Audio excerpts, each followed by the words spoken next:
This video contains strong language not suitable for all viewers. Viewer discretion is advised. So, when last time we all hung out together, about a week ago, welcome to this week's episode of 7 White Dudes and possibly a lady when she gets here. Whoa, there's a lady behind you.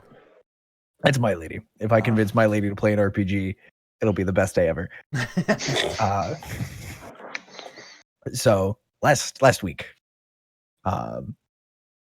y'all woke up at the inn that you were sleeping at. Who remembers the name of the inn? Oh, I wrote it down. Did you? Maybe. I wrote down a lot of things. I know the in person was Adam. Man, I wrote down the names. I didn't write down the name of the inn. Anyone who gets it gets a point of inspiration. Did it start with a T? Ego. Do I count? It was the Leaky Tap. It was not the Leaky Tap. Not the Leaky Tap? It's the inn. It was it Leaky something? What do you think it is, Mike? It's the inn. No, it's not.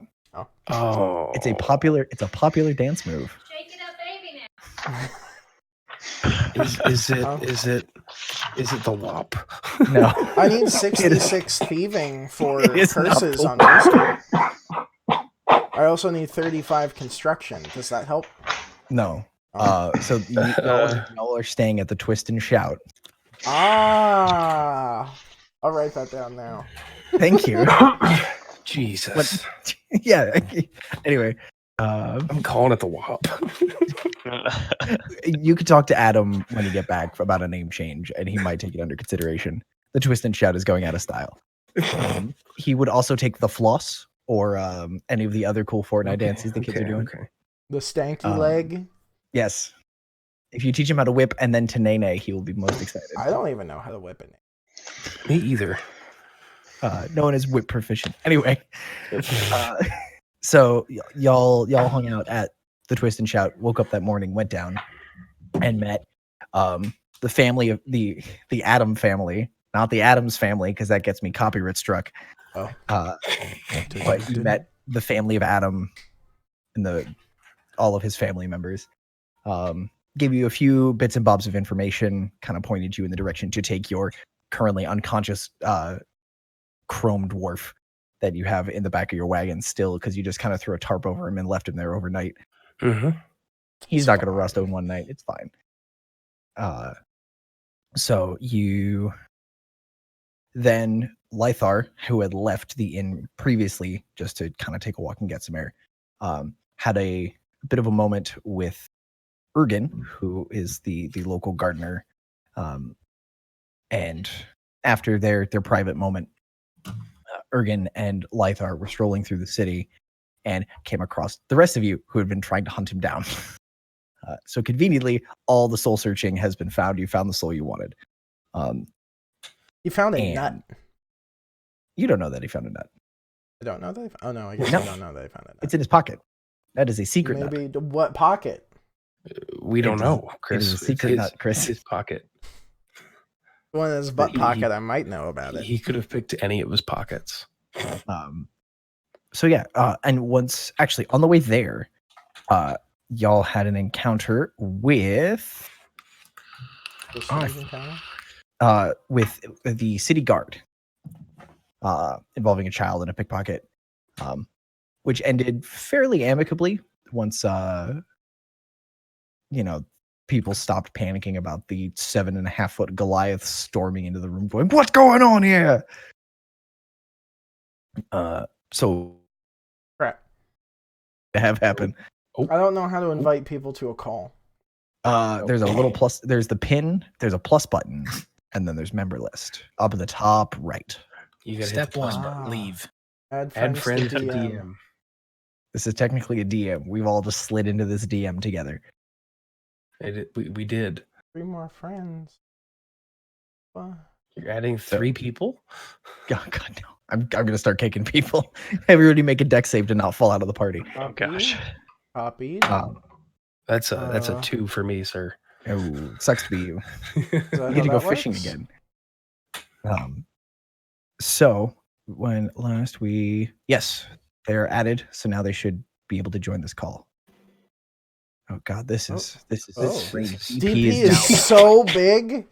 Hi, Why is Rachel. DP Why the are biggest you one? always the big one? It actually works for me that Curtis is the biggest one for me. Oh, Great. So yeah.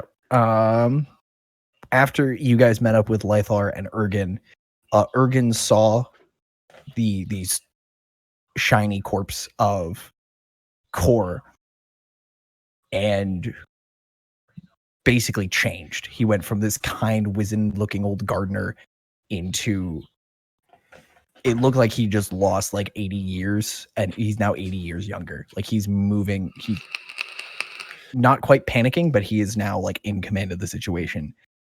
And he said, "Where did you get that?" Like a lot of panic about who that is, what that is, why it's here. And he basically commandeers a wagon with a pair of horses and instructed Ronan to throw Kor in the back and to just pile into the wagon. And he was taking all of you to see the mayor because this is also, he firmly instructed all of you not to touch him. Yes, Ronan. I'm pulling the wagon. We don't have horses. Yes, there are no horses. You're pulling Yeah, the wagon. It's our wagon. He is. Does it? Yeah. Yeah, because our horses, you said that there was a funny joke of the horses, our two horses talking to each other when I took the wagon. But, yes, that's right. But he didn't have Boy. our animal speak, so we didn't know what they said. And you were like, That's right. That Boy, was I a wish really funny joke. Boy, I wish I remembered the things that I said. I want to touch him. I could have sworn I've written this down. Are you poking DP? Yeah, I want to touch him. Don't poke DP. You know I've what been happened the poking last him time with you my were- mouse. I want to poke dead Core. Oh, No, the last time you did that, you scared the hippogriffs and almost killed Lythar. It worked. So It anyway, worked great. we cut back to, so this episode opens with I think Mike is Ronan. frozen. Or Or he's he's standing very still. very still. His camera's loading for me. Yeah, Okay, I his think it's camera might have frozen. crept up. Okay. But we can carry on as it were. So we cut back to the party. Everyone's kind of in the wagon, kind of just holding on as Ronan is booking it through these city streets. And if y'all, let me pull up my own map that I made so that I can refer to it correctly. We Well- have a map. We do have a map. Oh, open link. Open link. Who's link? That guy. We opened him. We lost Mike though, which is unfortunate, but that's fine. He'll come in later. He'll be back. So as y'all are running, you're running along the main street of Stone's Throw from the from that park where you met Lythar and Ergen. And y'all are hauling ass. So everybody in the wagon, except Ronan, give me Bless. no, we cannot see you, Brandon. I heard you very briefly. Have we figured out that Discord only allows a maximum number of people? When there were 6 and I was inviting Rachel, it said I could invite 3 more. So I'm Yeah, assuming that's the it. max is like 9 because Brady Bunch, three Three, and blocks of Weird. cameras. So anyway, the so Ronan, give me an athletics check, and everyone else give me a dex saving throw. Man, I was hoping for that athletics check. Oh, there he is. I'm Or doing- you can use athletics if whichever is better. Which one am I doing? Basically, you're just trying to hold on. Just hold on to this wagon. What was I checking? I'm sorry, I forgot. You're gonna do you're gonna do an athletics check because you're just hauling this That wagon. is 17. with I your plus rolled a 7? 19. Yes, I rolled a 10. Wow! Look at that! Look at that! Plus Perfect 7, average. saving it. Maybe. 17 we for rolling me as dex well. or Whichever is higher for you. If your dex is really high, yeah, do that, or your athletics, which I think for you is going to be higher. athletics 25. Yeah. Okay. So as you are running, Ronan just got the wagon up under his arms, and he's put his head down, and he's out for a run, and it's very similar to the run that you had when you were running through the woods. Just that dead, like you're just eating up ground. You're not at a full out sprint yet, but you're just gunning it. So you head out of the garden, you keep heading north, and you hook through Stone's Throw, and then you come out into this huge open square, and there is a enormous temple sort of ahead and to the right of you across this square. Huge braziers, a lot of dudes in various colored robes. And it looks like an open market, but there's too much religious iconography on this building for it to belong to any one religion. There's a fountain with an obelisk in the center The tormentor? of this square, and the rest of the square is just cobblestones. You start to see more of the larger buildings. Actually, I think we already went through this portion because you saw some of the buildings of Scholars Walk. Yeah, we were going up the hill to the Right. to So the you're- thing, you're- and people had sticks. Yes. Oh God, I had you guys at the doors. I really need to take better notes.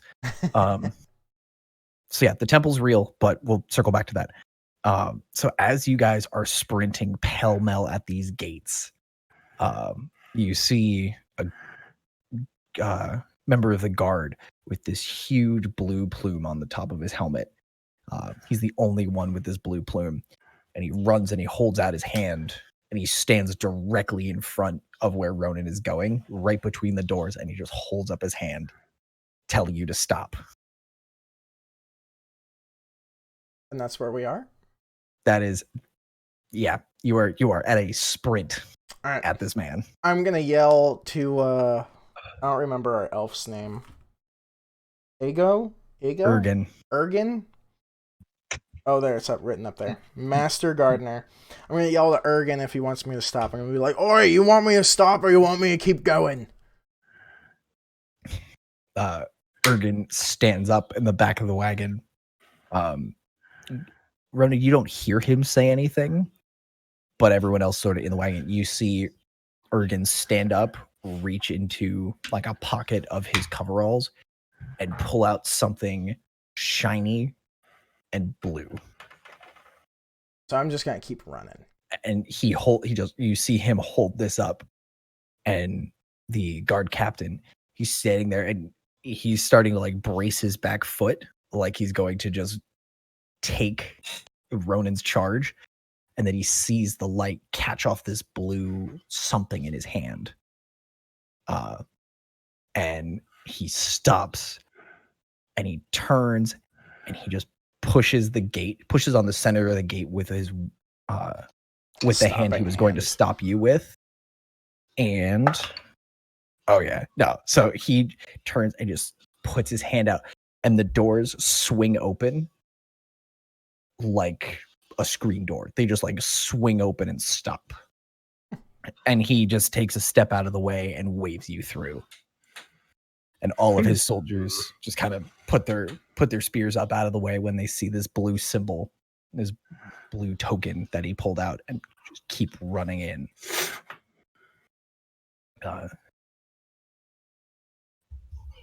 So as you guys keep on running, Ergen has not told you to slow down. He's now shouting directions at you. I will follow the directions as you're running. So he's like, all right. He's basically like, he's the rally car driver. He's the guy in the right seat of the rally car. Mm-hmm. And he's just like, all right, 50 yards, hang a right. 20 yards, first left, then your second right. And he starts navigating you through the outskirts of these gardens inside this keep. And you start navigating through, and gardeners are diving out of the way. Guardsmen are approaching you as if they're going to stop you, but they keep seeing But Orgy just holds out this symbol again, and they all stop and leave him. And as you keep coming, and you make a turn along this gravel pathway, and you see this huge ornate double door with gold and silver scrollwork and filigree on it, and it's a super, super pretty door. And Ergen just goes, keep running at it. Okay, I'll keep running at the door. How far away is the door? You've got probably 60 feet to cover to this thing. Does he want me to go through the door? All you hear him say is, keep running. All right, I'm gonna keep running. I might break my new friend's wagon doing this, but I'm gonna keep going, I guess. So everyone in the back of the wagon, you see this Chris, door. this is our wagon. I think it's Thrall's wagon. Yes, but it's Originally, our yeah. wagon now. Technically, it's the new friend wagon. This is our new communist party. It's our wagon. So Thrall is just, you all see Ronan like sort of duck his head and keep charging at this door, and Ergen is standing there, just his arms crossed, standing up on this bouncing, jostling wagon, not moving. Oh shit! Oh, Do we have him Deep's back? huge again. mm-hmm. Welcome he's back. So y'all keep. Anyone want to do anything, or do you all want to just hold on to this wagon for dear life? How I'm close just to gonna the door hold are on we? and look terrified. Are we still like 60 feet away? You're closing the gap. You're like 45 Okay. because you're at a dead run Mhm. at this point. You're just trying to get momentum. And so nobody wants out. Oh, man, I'm holding I'm on. I'm Hold gonna on. hold on and look You terrified. guys have a That's lot my of goal. faith. Actually, You tackled a tree, remember? I did. yeah, Lythar is sort of in the back of the wagon, and he's trying to be as like small as possible in the corner and as low to the bottom of the wagon as he can without touching Core unconscious on the floor of the wagon. So he's just like braced himself in the corner of this thing. And as you close the gap, 45 feet, 30 feet, 15, 10, 5, there's a small, probably 3 or 4 stairs that come out of this door. And as you start to go up those stairs, the doors don't swing open like the first doors did. They smaller inset doors, more or less the size of your wagon, pop open, and you run straight through into this building. And inside this building is, along your left hand side as you're running, is just a wall of plate glass windows.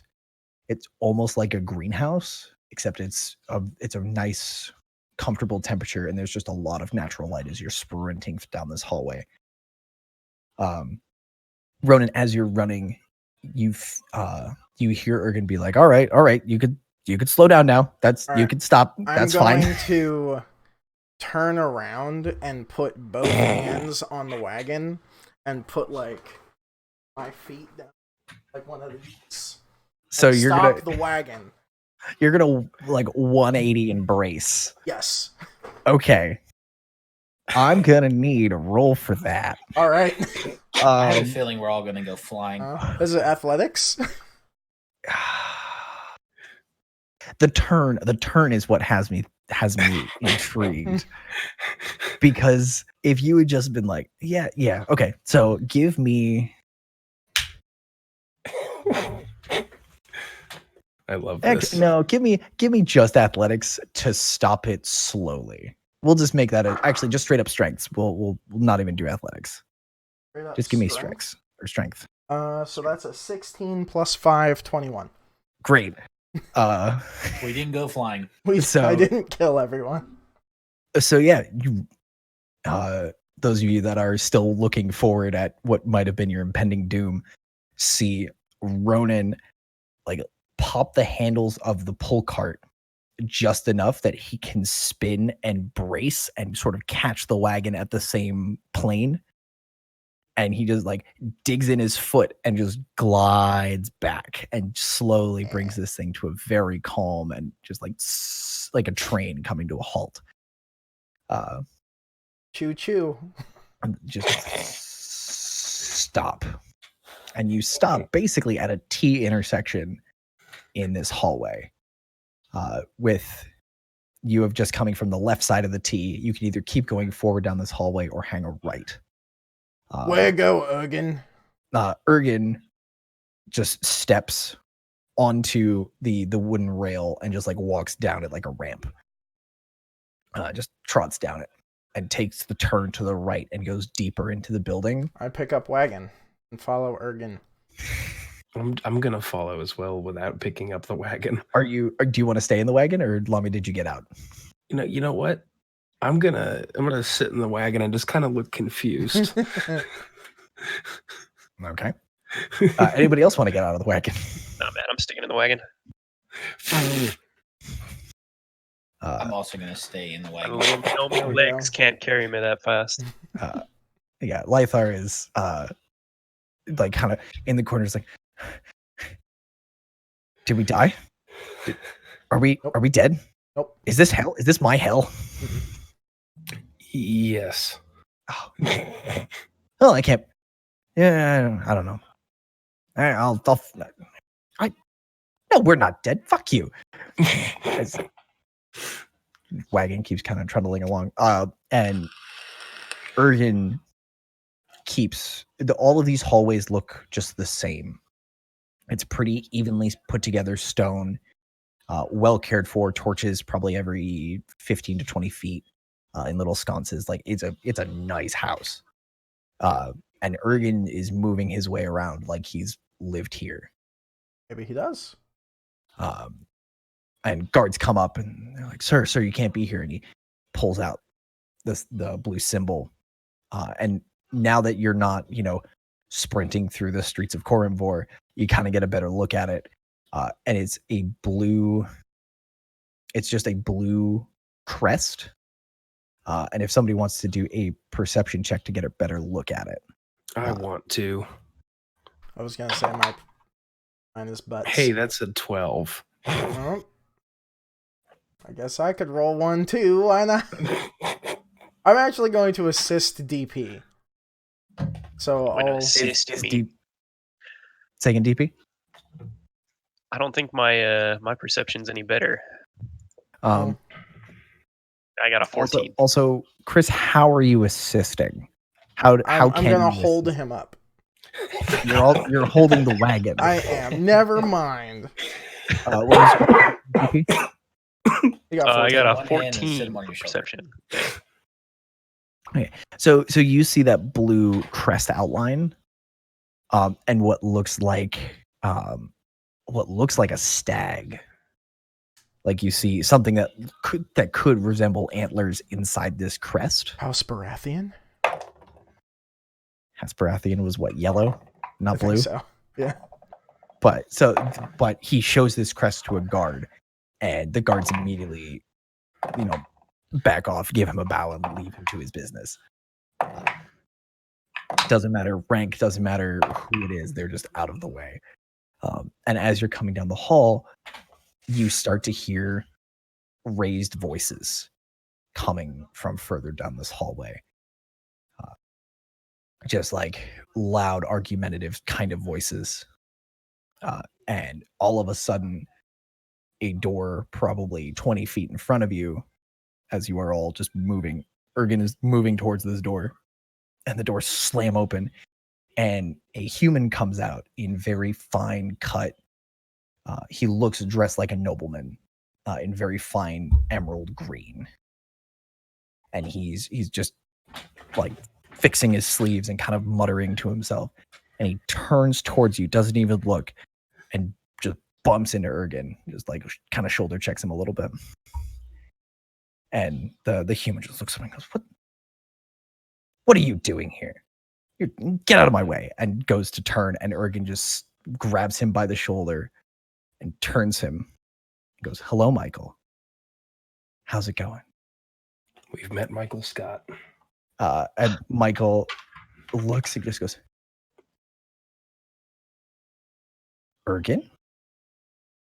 What are you doing here? Ergen goes, it's none of your business. Oh. Just wanted to say hello and wonder how things were going. As you were. And Ergen just like brushes past him and motions for the rest of you to come into the room. I pulled the wagon in.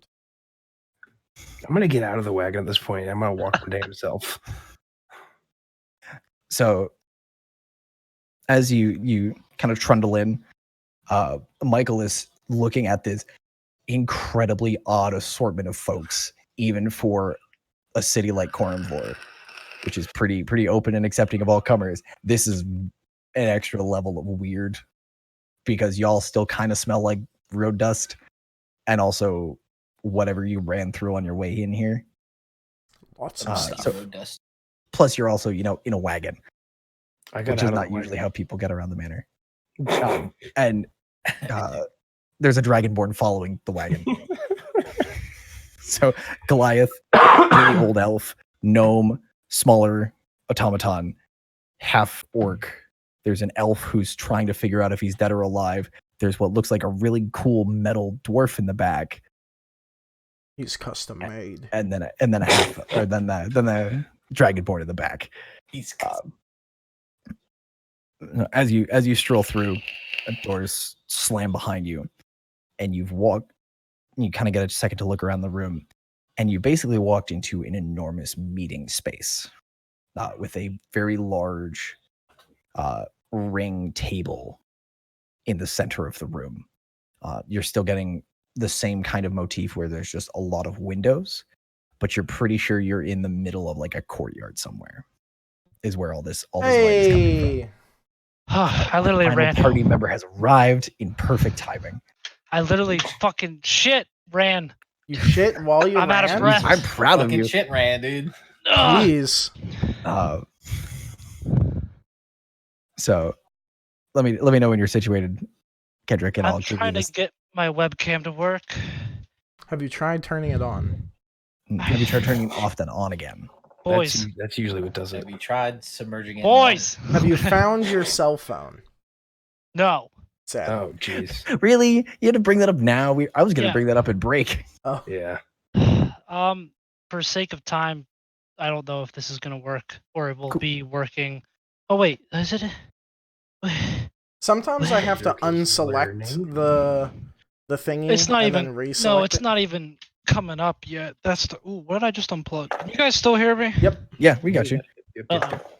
All right, so we'll keep rolling. Yeah, you do you, boo. So in this meeting hall that y'all have just come into, there's this ring table that's probably at its widest, 15 feet across, and around it are 9 My full-size mouse. chairs. They'd be thrones in any of like the smaller kingdoms or any of the smaller settlements. What? You're breathing into your I'm microphone. out of really breath. low. I Very know. strange wind comes gusting through. It smells like pizza. I need to reboot. It's gonna take me 5 seconds. All right. Yeah, So do you, boo. around this ring, there are 9 larger, almost thrones, just the very tall backs that come to a peak, with a pair of smaller chairs flanking them around each of these 9. The only one that has any real ornamentation is directly across from where you are, and it has the back leather panel is a brilliant sapphire blue with a white stag's head on this, just embroidered into it. Jurgen's chair. I don't know if you can embroider into a chair. Why not? Probably. But anyway, so you can see this because the person who you're presuming would occupy this chair is leaned forward with his fist sort of on the table in frustration, his head's hanging down and he's looking down at a piece of paper he has in front of him.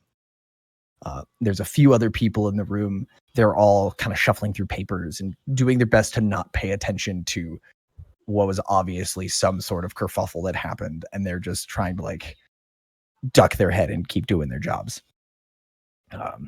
Jesus.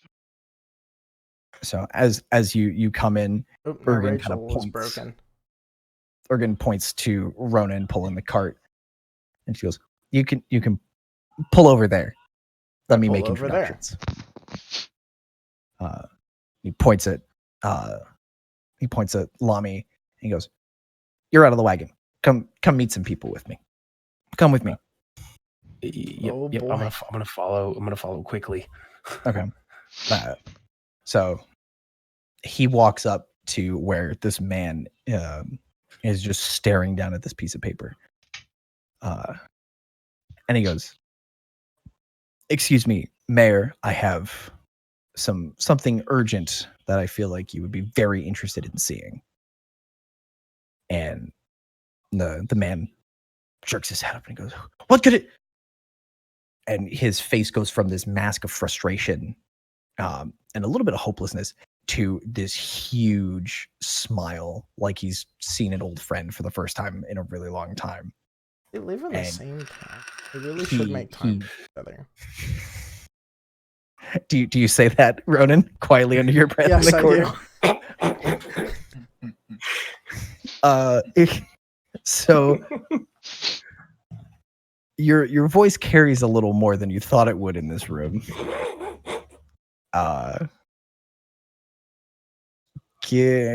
But like, so a couple of people notice and kind of quirk their heads at you as your voice kind of rumbles into the room.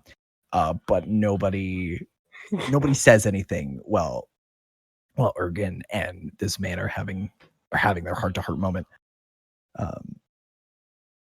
And so after a bunch of hugging and like big manly backslapping and stuff like that, the man kind of pulls Ergen away and kind of holds him by the shoulder. He goes, "Ergen, it has been far too long. I know we live in the same city. We really should make more time for each other. But I'm glad you're here. I have urgent news that I need your assistance with." And Ergen kind of claps his hands on him as well and goes, "Alvaron, I'm glad to see you. I have something that's probably more important than whatever gardening you need me to do." And Alvaron goes, "Well, it's more than just gardening, but you're perfect for this." And Ergen just goes, "Shh, come." And he gestures to Lami, and he goes, This is a friend of mine. He and his friends over in the corner with the cart have something to show you." Is anyone else gonna wave, or it's just the Goliath? I don't know what's going on. Am I standing around?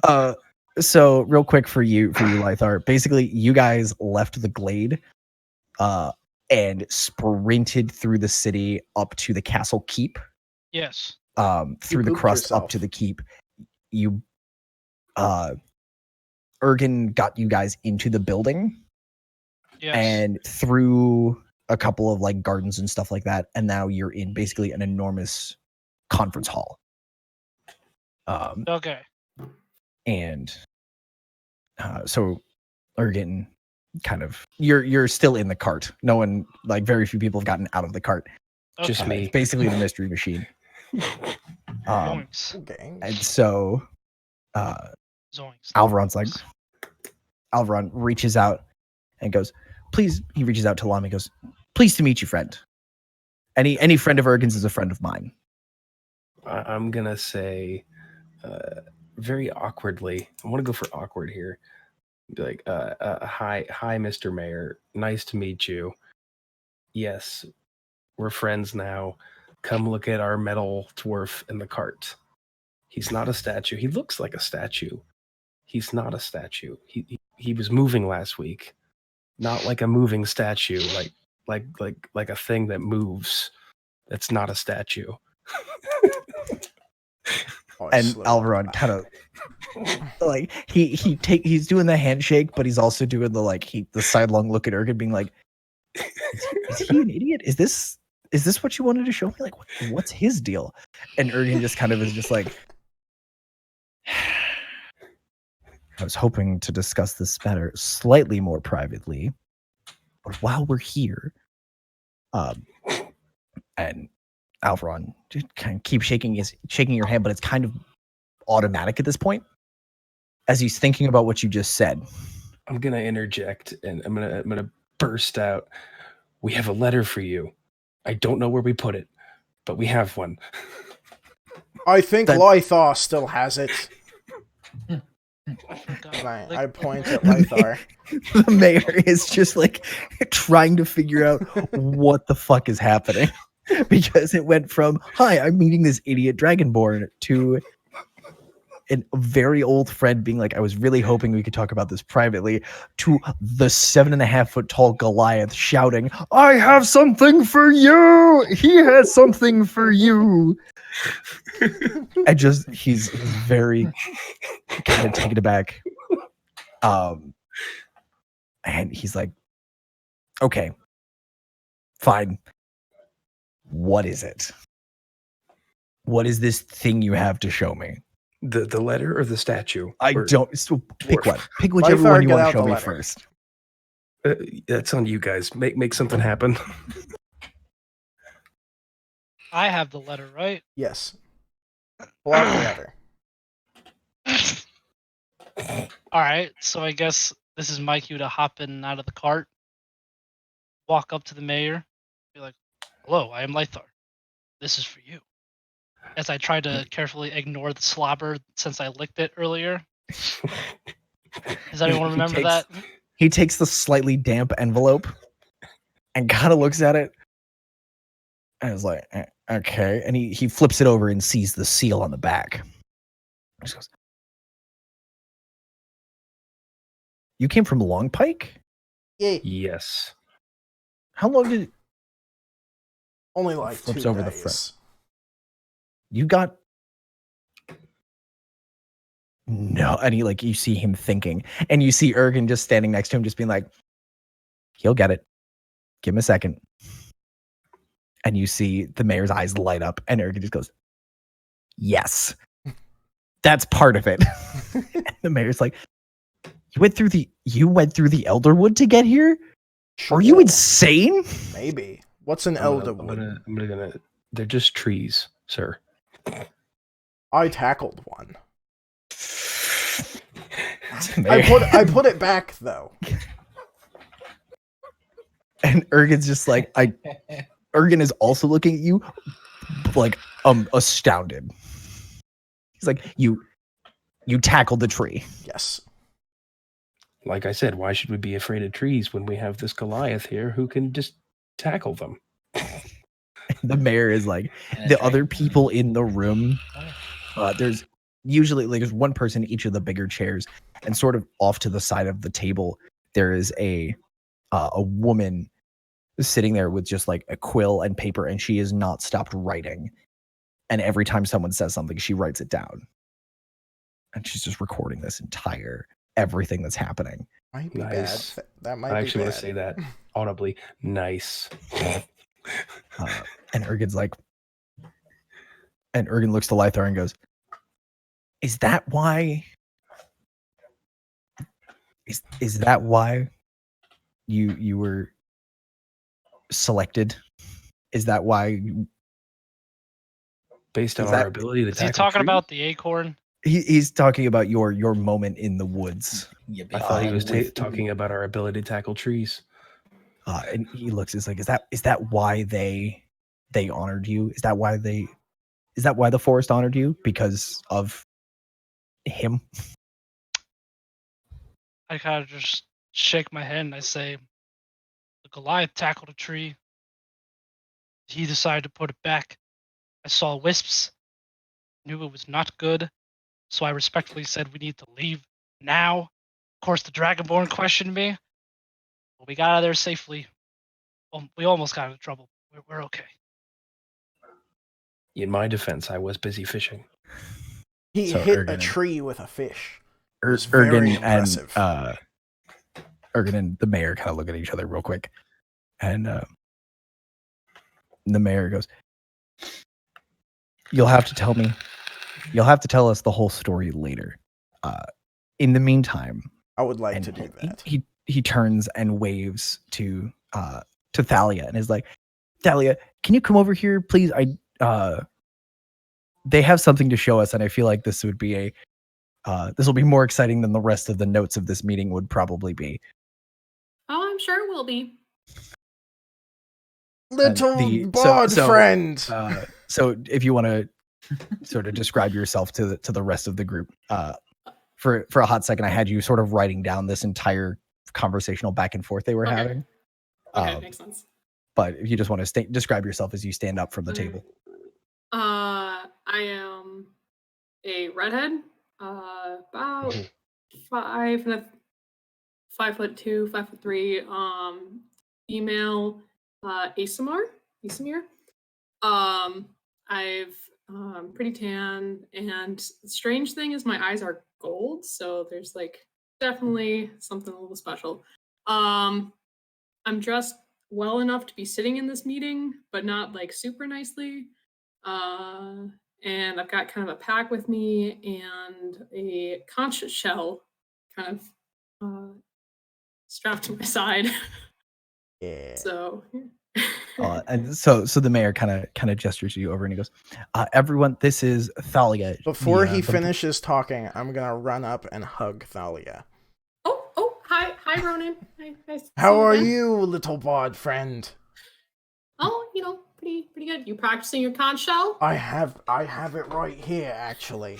Oh, wow. See, I've been practicing. Ronan, make a performance check for me, please. All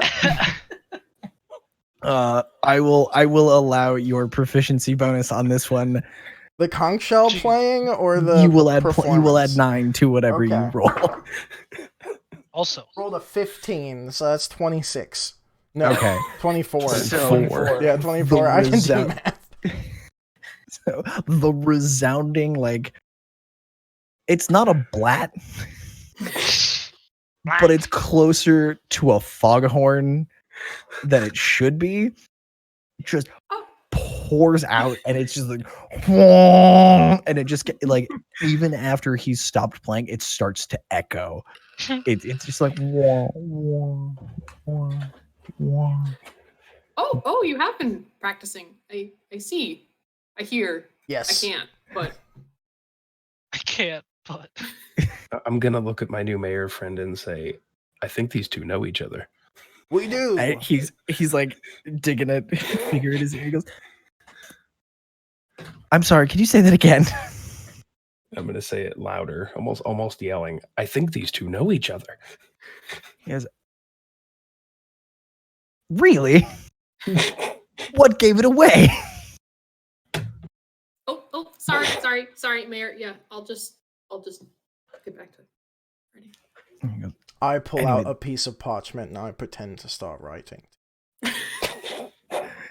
Are you writing in giant or in common? In giant, so it's a lot of parchment. So the mayor, like, after he gets more of his hearing back, so anyway, this is Thalia, the Brotherhood of Books. Oh, that's your name. Had her come to our meetings for. She was assigned to this meeting to basically take the minutes of this meeting, and it turns out this to be one of the more interesting meetings that we've had in. Oh, what would you say? Several weeks? Yes, definitely the most interesting meeting. Can I ask what was the most interesting meeting several weeks ago? I honestly can't remember. Do you know anything? Was it the sewage discussion we had? That probably didn't have a was it the adventurers in the sewer, or was it just the sewage backup? I can't remember. The sewage backup because of the adventurers? Is that why it smells in this city? It might have. No, it was the adventurers that we sent to clear out the sewer drain that never came back. Right. Yes. Yes, I did hear that does happen. Anyway, do you know? By the way, do you know anyone who's really good at sewers? I I'm do. gonna look over at Ergen and just say to him, "Please tell me we're not going in the sewer." Pay is negotiable. We'll talk about that later. Anyway, and he claps I'll his hands do and it rubs them for a together. full set of plate mail. Just full plate. You're a barbarian. But we'll talk about it later. I can give it to people. And so he's like, all right, show me what you have.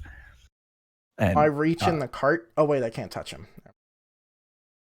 You shouldn't touch him. You were told by Ergen not to touch him. I wanna Vanna White my way over there and just present our dwarven statue.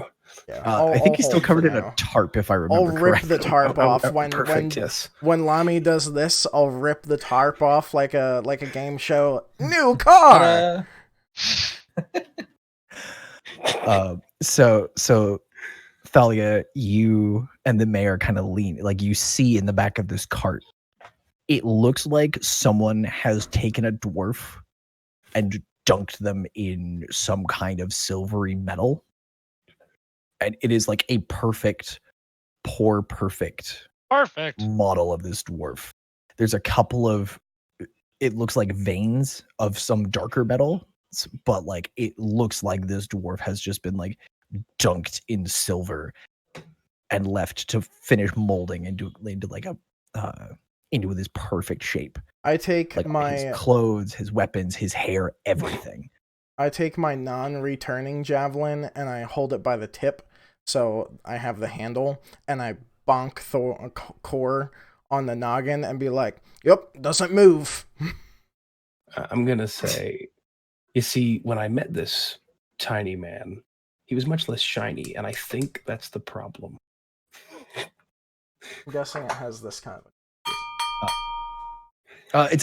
It's a heavy thunk. It's like taking a piece of wood and hitting like an I-beam with it. Like this is a very dense piece of metal. It was and Ergen is standing. He looked like this. Ergen is standing there with his arms crossed in front of him, kind of doing the same look he did while he was waiting for the mayor to have his own realization. He's kind of standing there, handed his pockets. The other nobles have all taken this opportunity. Like they're all seeing you guys clustered around, and they've all kind of started skulking out of a side door. Not really like, they're like, huh, that's super interesting. I gotta go. I'm gonna go scurry around and do other things.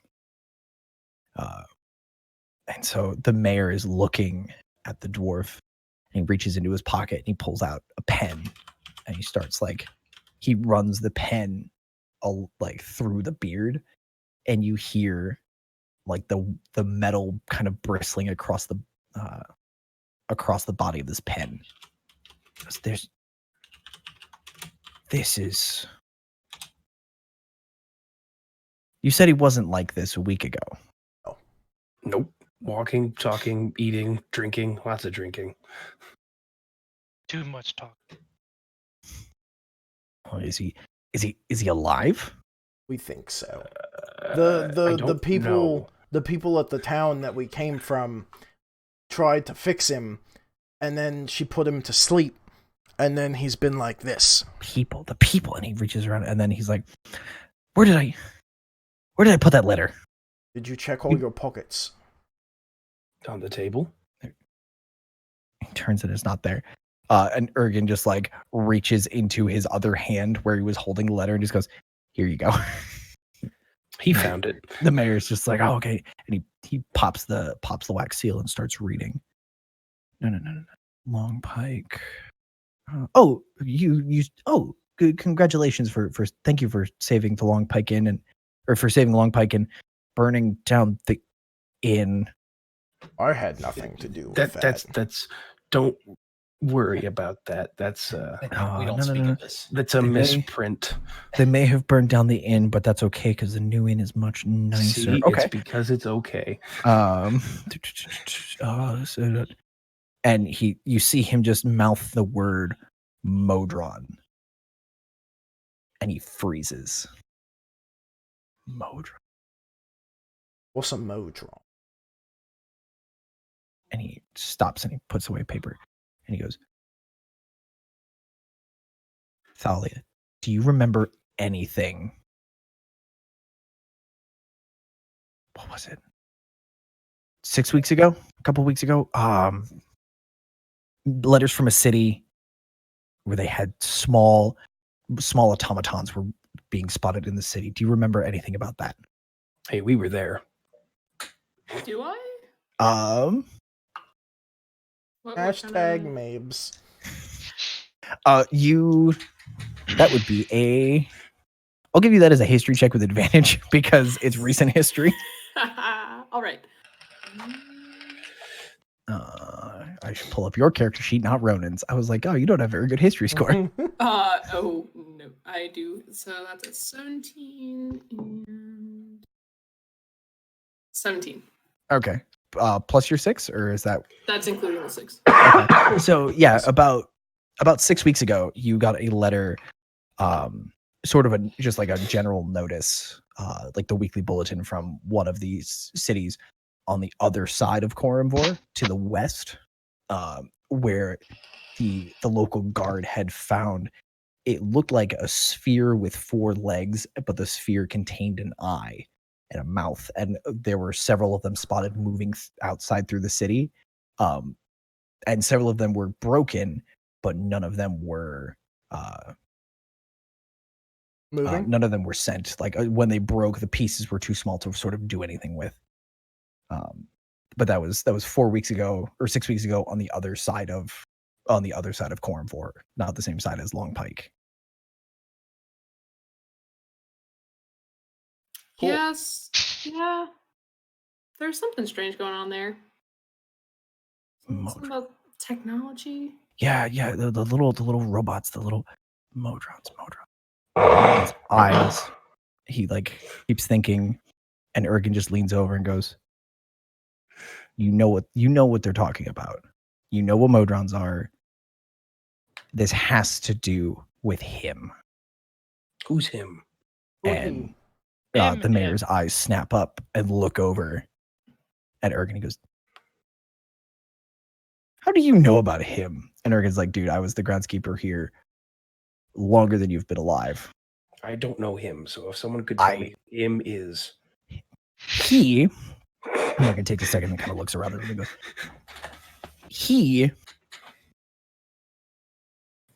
we found him a couple of years ago. Found Ronan too. And we don't know. That's all we know. We know it's a he. We know we found him. And I know where he is. What do you call him? It'll be easier to explain. Is it a capital H? I want to make sure I get it right in my notes. Capital H? Him? Oh, is that his name? It could be lowercase for now. Well, we can edit that. We'll fix it in post. So the mayor's like, we can't trust these people. And Ergen turns and goes, we don't have a choice. I am very trustworthy. He's very trustworthy. I'm gonna like look back at all of my companions and do like a pointing sweep. Say, look, none of these people have tried to kill me since I've met them. We're pretty good friends. How long ago did you meet them? Not long. How long? About a week. Like I just met them 3 days ago, I think. Ergen's like, don't listen to them. Listen to me. As your friend, this is our best. This is the only lead we have. It's been 2.5 years since we found him. No, it's only been like a week since he started looking. Oh, are you talking about someone else? Like, I'm sorry. The mayor's still kind of waffling. He's like, I don't know. And Ergen's like, fine, I'll do it myself. And he walks over to a brick walks over to one just full wall next to a painting, kind of leans. 1, 2, 3, 4, 5. 1, 2, 3. Click.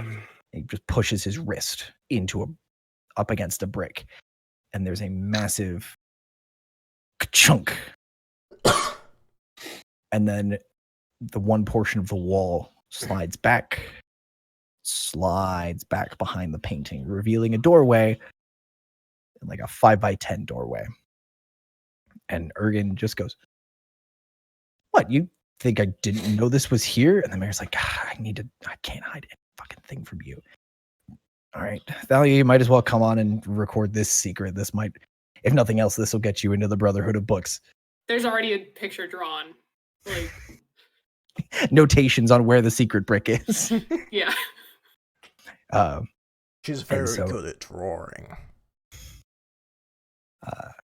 So Ergen reaches into his pocket, pulls out what looks like moss, kind of rubs it together, and as he's rubbing it between his hands, it begins to glow this bluish green, and it's throwing a lot of light as he's walking. He's like, "Well, come on, You want me to bring the dwarf? Sure, bring him down. We'll see what happens, but keep him. If you're gonna bring the dwarf, come last." Okay, I'll wrap Core in the tarpy thing, and then I'll carry him after everyone else. Okay. I'm gonna follow very quickly behind Ergen, excitedly going, "Oh, I love secret tunnels." Same. Brennan and Mari and Lythar, are you guys gonna? What would y'all like to do?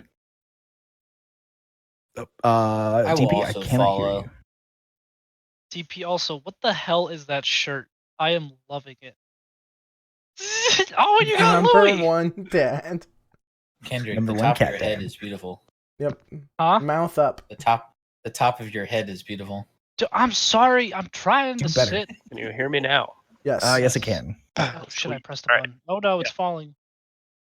So cat. Oh my god. Okay, so I'm gonna follow. Is the cat named Frank? I'm gonna follow also. But I'm gonna leave Frank in the cart. I'm gonna leave Frank in the cart. Okay.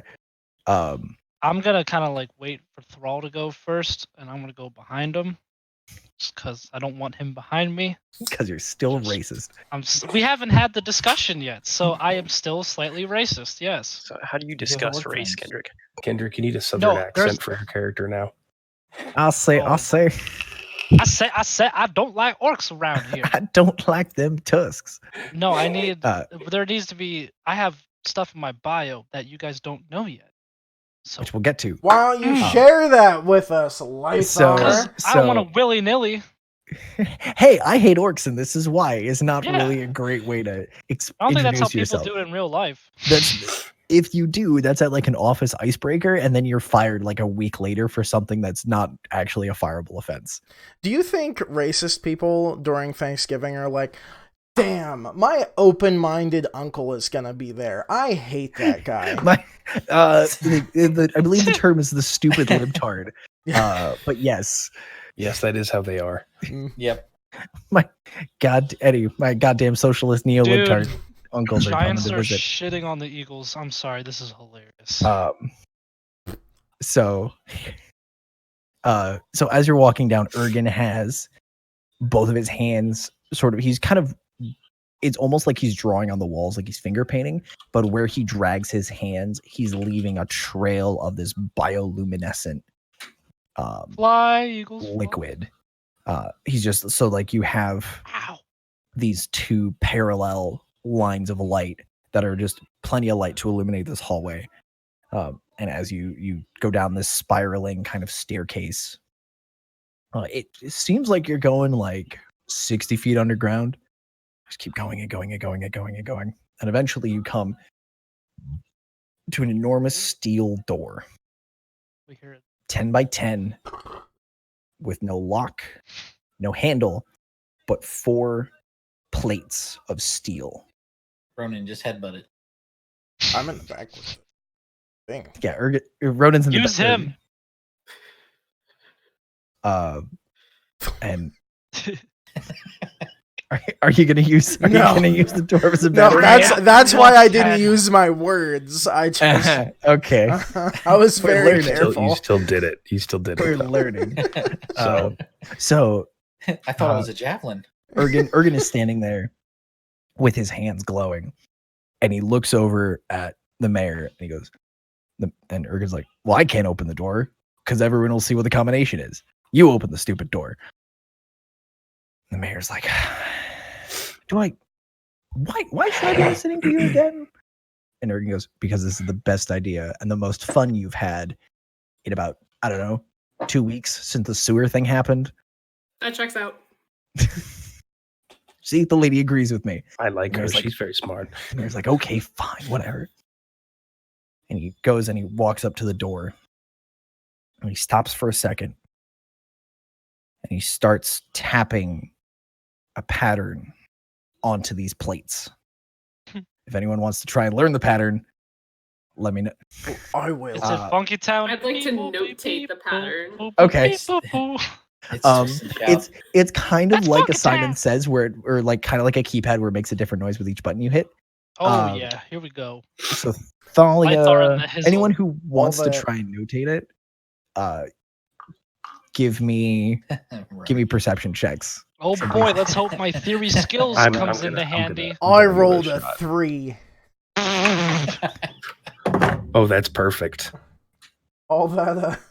That's All a those- nat one for me. 13? All those I rolled a years of 10. music theory with Yup. dictation really So- paid out. All the music. So he starts kind of panging away, and Lami goes, "All right, I'm going to learn this. What am I learning? What was I doing?" As you're just like your train of thought completely derails and goes off to Albuquerque. Ronan, your train is not far behind Lami's. Lythar, you're kind of feeling the vibe for a couple of hits, and then you lose. Like you lose the thread, and you're like, "Did I miss one? Wait, I think it was this, then this." And at that point, he is just so far past you. Thalia, what did you get? 13? Your notation, you've got a shorthand down, and you're just like, it's this, and this. And there's a couple ones where you circle it because you're like, it could have been either upper right or bottom left, or like there's ones where it's like it could have been one or the other, needs further testing. But he just kind of bangs out this like probably 15-second sequence of notes or of plate presses. The plates, It's clapping music. instead of swinging in, they slide into the corners of this door frame. They just, Well, that's fancy. and you feel a rush of air come out that smells. It just smells very, very old. And inside, you see Lucy. that's your cue, Mr. Mike. Yeah, I had to unmute. So, standing before you is a perfectly 6 foot tall, almost construct looking being. There are metal plates arranged almost as if they are armor on him, and instead of skin between where the plates are, it is leather, some of it patchwork in places. On either shoulder is inscribed the letters and numbers R66Y. And his face is a mask that is cut to look almost like the Iron Man scowl, except looks like somebody tried to put a smile on it. So he is just he is happy to be disappointed in you. Oh, Wow. And currently, it looks like he's just this construct is resting in this cradle with wires and tubes and pipes coming out of it into a box that it looks like he was fit into and then hooked up into. I reach out to touch it. You reach out to touch it? Yep. Okay. You're not gonna hug it? Mike, what is your character? R6. You wake up. Your vision snaps to, and you see this. Like the first thing your eyes really focus on is this scaly hand reaching out. Where are you going to touch him? I'm just going in for You're just poke him in the poke him in the forehead, top of the head. so you see like this scaly hand reaching up like this to poke as your hand is coming in, a purple light just flickers on in the eyes, looks straight at you, and I don't know if you've experienced it with the Modrons, but a burst of like that old white static TV static bursts forth from him, and then you hear in first a set of clicks and whistles, then in Dwarvish, then in Common, and then followed by Elvish. Just hello. What's up, dude? Lythar's eyes just go. I'm gonna very quickly withdraw my hand and say, guys, I think it bites. I don't think it bites. I think it bites. What the fuck? Hello, my name is Robbie. Who are you? I'm Ronan, and I drop Core like halfway on the ground. Do I see the metallic dwarf? I think he's wrapped up in a thing right he's now. wrapped up pretty well. You notice that the very tall one in the back is carrying something heavy, and you are getting there's a vague sense of like you're uncomfortable with what he's holding, but you don't know why. Story of my life.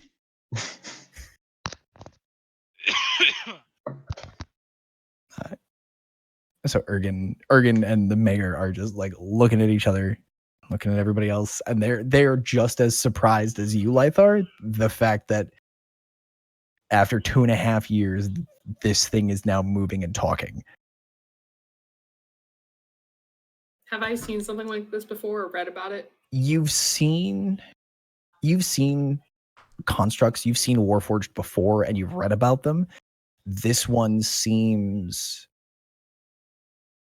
different. Normally they don't have that full cradle.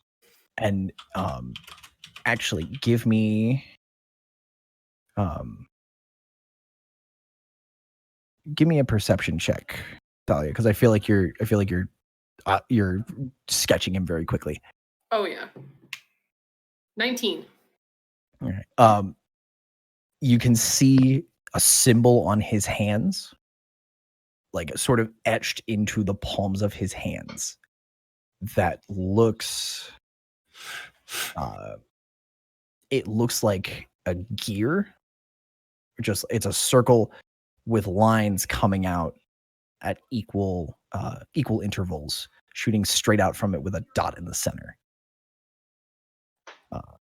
And that's tickling something that you've read about before, but something about this construct seems much more than your standard intelligent automaton. I'm gonna go ahead and unhook and step down from the cradle, and then just blankly stare forward. I'm gonna back up. I take a step forward. I'm going to ask Jurgen. I'm going to be like, "Do you know this Robbie fellow?" As I'm going to put my hand on my Core sword. back up. I dropped him on his head half, by the way. I don't know if that matters. Perfect. Ergen looks and goes, I honestly, we didn't know he had a name. This is like I was saying, we found him while we were, I could tell you the story later. We found him in this cradle. We couldn't get him to reactivate, so we brought him here to hopefully. We didn't know what was going on, so we brought him here for both his safety and the safety of everyone else in Korumvor. I turn my head to him, and just with that same expression, found me where?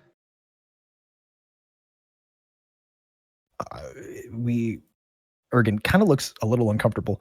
He's like, we found you in a tinker's shop a few miles from here, just like a little shack in the woods. The tax collector came by to pick up property taxes, and found him or his body in a bed, and you were in a cradle at the foot of the bed. And we could not get you to. No one could get you to respond, but the tax collector did. He certainly wasn't the same after we found him. So on news of that, my shoulders visibly slump. Did you know that man, Robbie? I believe that was my friend. I am sorry for your loss. And I kind of half drop Corrigan and go for like a curtsy. Give me a performance check on the curtsy with advantage because you've had a lot of practice in the last day or so. That's good because that's a 2. That's a 15 plus. Do I have a plus? Plus 1. performance. So 16. Still got it. So Robbie, you see this Goliath who up to this point has basically just dropped whatever it's carrying a couple of times, which is highly inefficient and not, a good idea. You see it like clunk this metal package down and just pull off a very courtly curtsy, using like basically its little leather skirt, just like this lovely curtsy. But when it dropped the package, the tarp that was covering it tears, and you see inside the packaging this completely metal face and an eye. So basically you're seeing like this much of the face, but the eye is open and red. I fucked up. So at that point, I stick my left hand out and say, "We are in danger." And a hand and a half sword starts to form in my hand, and it is weird and kind of pixelated, but you can still tell very, very sharp. What is danger? Why? What is danger? What is danger, Robbie? I kind of start picking Core back up. That is danger. I drop Core again and back away. You mean our friend in the top, our metal dwarf friend? Do you know what's wrong with him?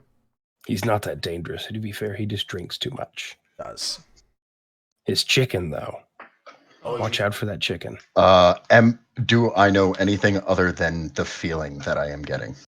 You kind of get like, you see the eye and you hear you see a line, basically like the command line pops up into your vision, and it says and it's the voice that it's the voice you heard before you blacked out 2.5 years ago, and it's going, "The threat is real. Eliminate." And basically like it's kind of like, the threat is real, eliminate. And then it sort of pulls up like a quick almost a scan, but just like a quick understanding of what this is to you and why that voice needs you to destroy that. This is an anomaly. This is not perfect. And I will take my right hand, point it at him, but it will retract into the bracer. And I'm going to hold that action. Mm-hmm. Is it glowing? It's glowing. Okay. So I'm holding that action.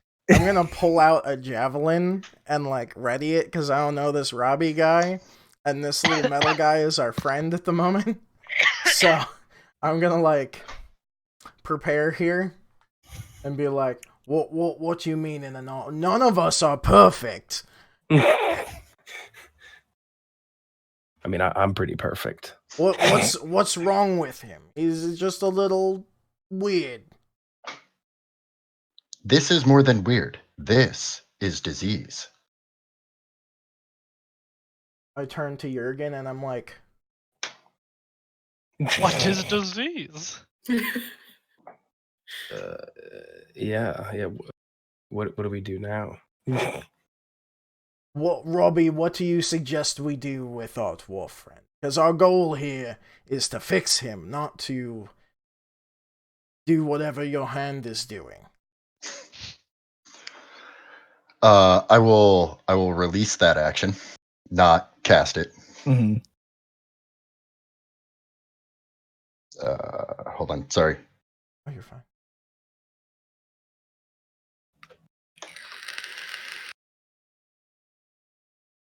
There is a problem with Mechanus. This is related. Who is Mechanus? Is our friend Mechanus? what I is thought his Mechanus? name was cool. So, Thalia, Lami, and Maury, give me. I don't know. Would that be history? Ebony. Or there just be. Give me give me intelligence checks. Oh, that sucks. Lami, you can get that. Give at him a advantage. strength check. Okie dokie.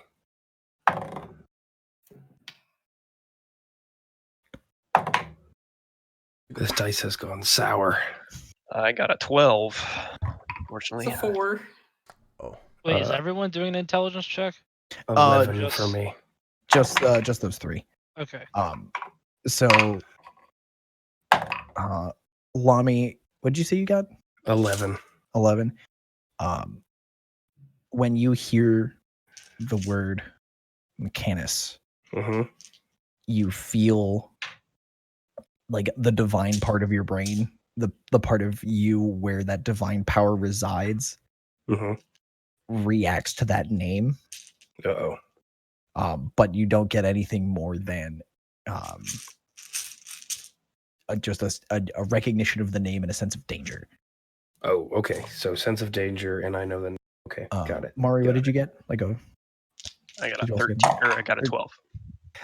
So you know that you know just from kind of your studies and your reading that Mechanus it's a plane of existence, because like that's the sort of thing that a lot of artificers talk about, is like what it would be like to go there, because it is just an entirely machine plane. Unfortunately, Thalia, you hear the name Mechanus and you recognize the symbols on his hands are symbols from Mechanus, from what you've read, but you don't know what they mean or what like the greater context is. But you recognize the word and the symbol and you put them together in your head. Okay. Mechanus. Mechanus is a real place. I'm gonna talk to Robbie, I guess. I guess I'll talk to the robot, he says, having a robot in the cart. Mechanus exists. All planes exist. I had no idea. That seems to check out. Has this eye moved in the entire time we're talking, or is it just straightforward? The eye has not moved. There is no pupil. Okay. It looks more like a gem eye than a normal eye. So it's kind of hard to tell if it doesn't, like, none of the musculature has moved, but you can't tell how much this thing is seeing.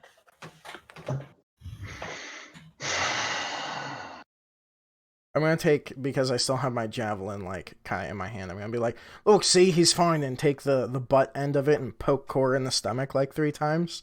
Be like, see? So the first poke hits and you hear like that thunk, thunk, but on the third poke you hear the thunk, but you can't pull back the javelin because a hand look down. You see a hand has worked its way through the tarp and is grabbed onto the base of this javelin that you poked it with. I would like to confirm this is not my fancy returning javelin. Just saying. You did say non-returning, so yes. Okay. That's very near and dear to my heart. I'm sure it is.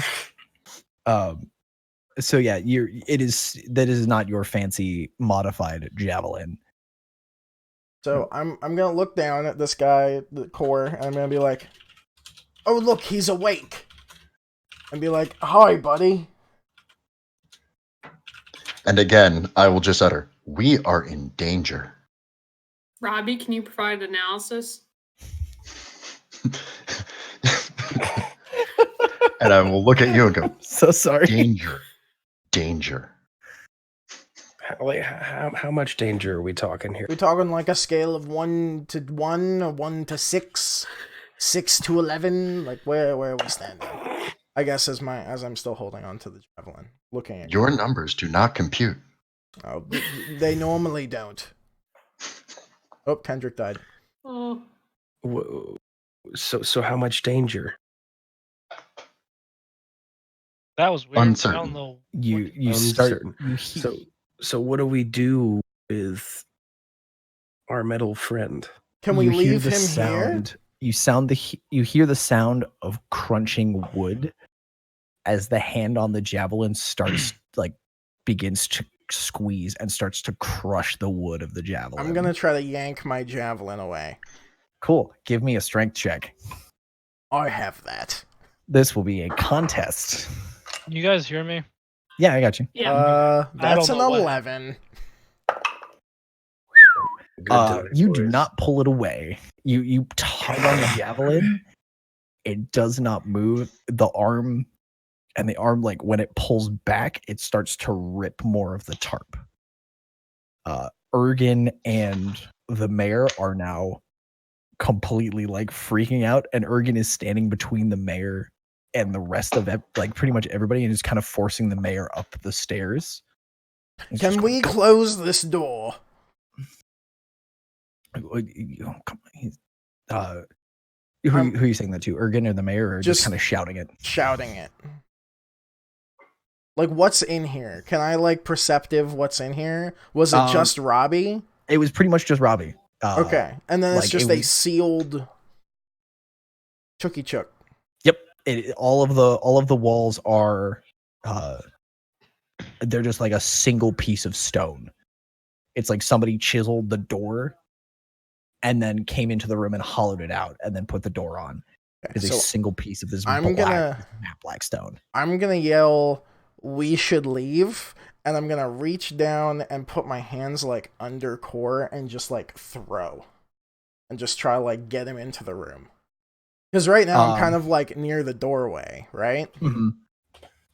So my goal is to lock him in the room. Okay, you just want to. Yeah, because I don't want to kill Core. I like Core.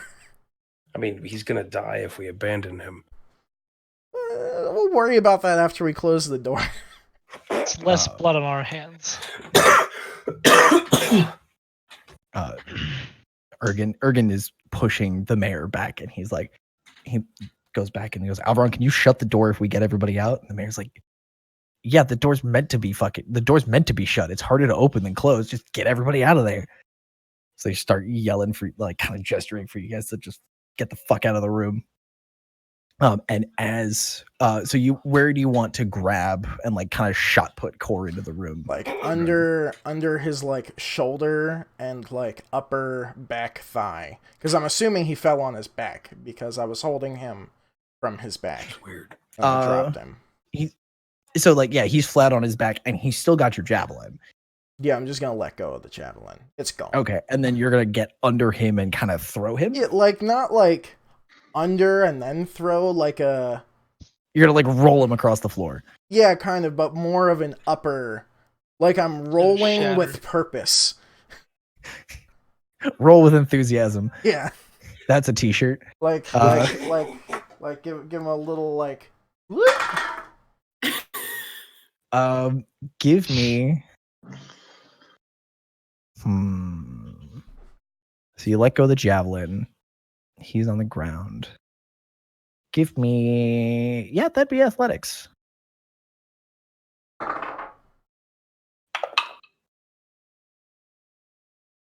$11. So I'm not rolling well. Except for curtsies. I got those. So you let go of the javelin and you go to like you squat down to get under him, and the hand that had the javelin like lets go of it and reaches over and grabs your wrist. And that this one hand is just like it has a death grip on your arm. This is core, correct? This Death is gripping core. him? Jesus Christ. And the eye is glowing brightly enough that everyone in the room can see it. So I whip out both my short swords, just like I don't even know what to do, but I'm just like ah.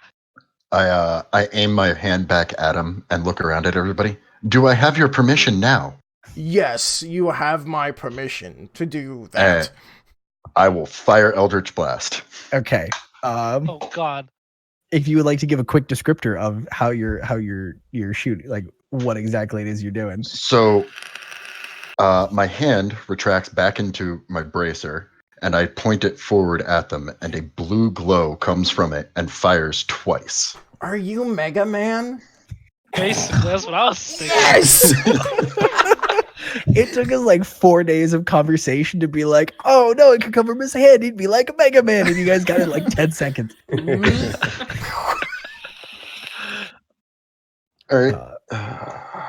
So, yeah. So is Core technically grappled to me? You and he are technically grappled, yes. Give me 1 second to remember how Eldritch Blast works. It is a ranged spell attack. Okay. So the first one, and at my level, it is 2 blasts. So the first one is a 16 to hit. Okay. What is that? And am I rolling damage on that? Give me both rolls, and then Okay. So the first one was a 16. Second one is a 26. Okay. Jesus. What's your? Never mind. So at least 7. +8. Oh yeah, it is +8 because reasons. God, I hate that. So you see Robbie still got his hand and a half sword. His other hand just these 2 blue shots just fire out of his hand, and the first one hits the because Core's still wrapped in this tarp. It hits and basically like hurls him away from Core or from Ronan, and the first shot basically goes where it should have gone, and then kind of hooks around and like just follows the trajectory and hits on the second shot. I just kind of look at Robbie and I go, fancy. I'm just gonna kind of look at my hands and just make a wisdom check for me, Josh.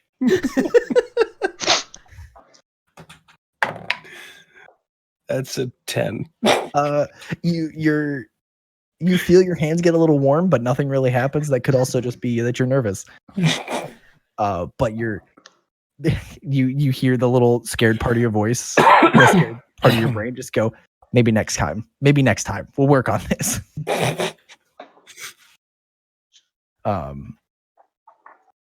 So this thing is now on the far side of the room, like into a corner, and is a little like the red glow from its eyes is gone for the time being.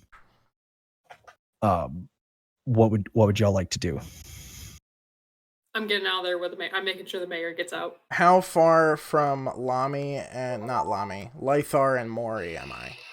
Oh, good. He's good at This We're is about a to get common theme. We're about to get the Ronin special. They're within. Well, that depends. Do Lithar and Mori? Do you want to be within arm's reach of Lithar of Ronin, or is he going to have to work a little harder? Fuck it, let's go. I'm going to grab both of like the backs of their shirts, and I'm just gonna yeet myself out of the door, dragging them with me. Dragon, so can you lift us up a little bit? A little bit, yeah. Okay. I also kind of like knock both of them off the door frame just like a little bit on my way out. Why? It's like a Naruto run, but you're behind him. What is Core doing? I hate that a lot. Corn is currently like you can't see where he is in the corner, because his eye light has gone out. Uh-huh. So you know what corner he's in, but it's dark. Also, it's hard to see what's going on. Ronan, take note that I still have both my 2 swords out. Oh, that's fine. So like when you grab me, hopefully I don't slice your butt or something, on the way out. I'm like arm's reach, dragging. And so you're just like you're basically grabbing and just like pulling everybody backwards. Mm-hmm. Give me an athletics check for that, because this could go wrong in a number of ways. That's what I'm worried about. 6 + 7 is 13. Yeah.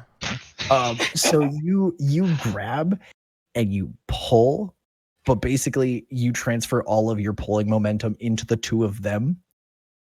So the 2 of them are safely and wonderfully ejected from the room.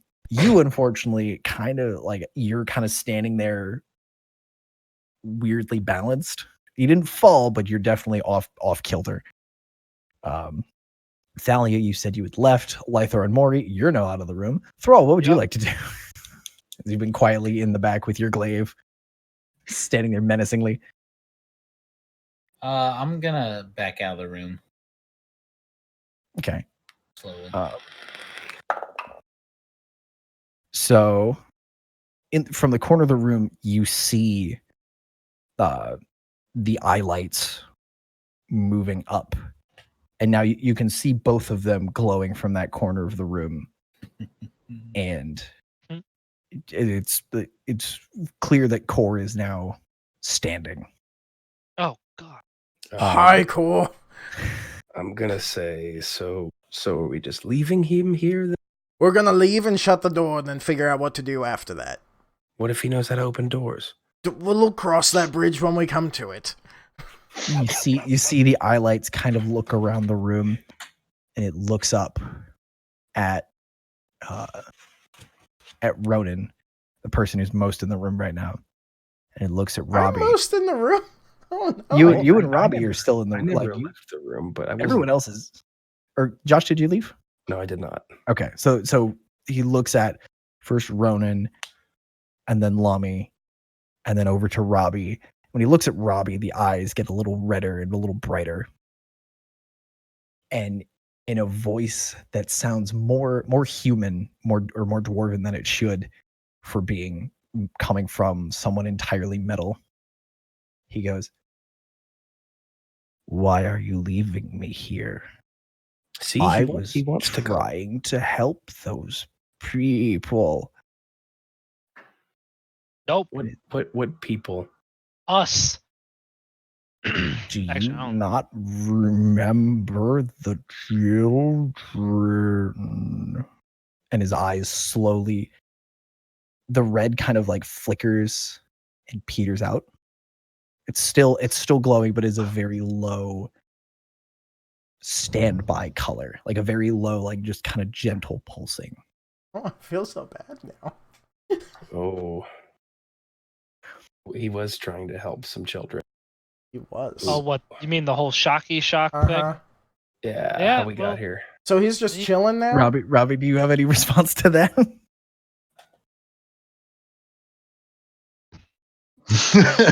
I have no idea what he's talking about. I'm gonna look at him and say, is that you? No response. It is that same low pulsing red light behind. Yo, what you eyes. drinking, Mr. Here. DM, sir? Yeah, what is it? Oh, don't look at that. That's super embarrassing. I'm not happy about that. I'm going to. Is it Bud Light? Withdraw. Nice. My It's Pepsi. my iron pot from wherever I was keeping it, and I'm just gonna like toss it at Core. Just try to like boop him with it.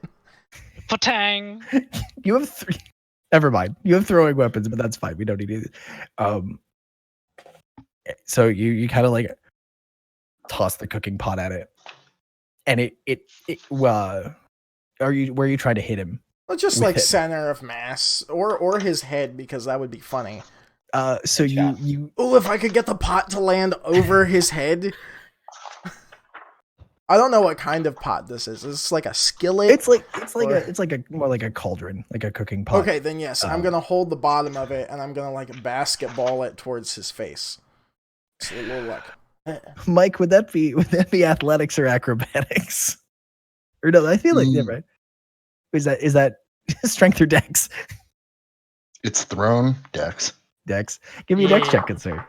Make an attack roll with the pot. So that's 6 plus 2, so that's 8. No. You don't land it on his head.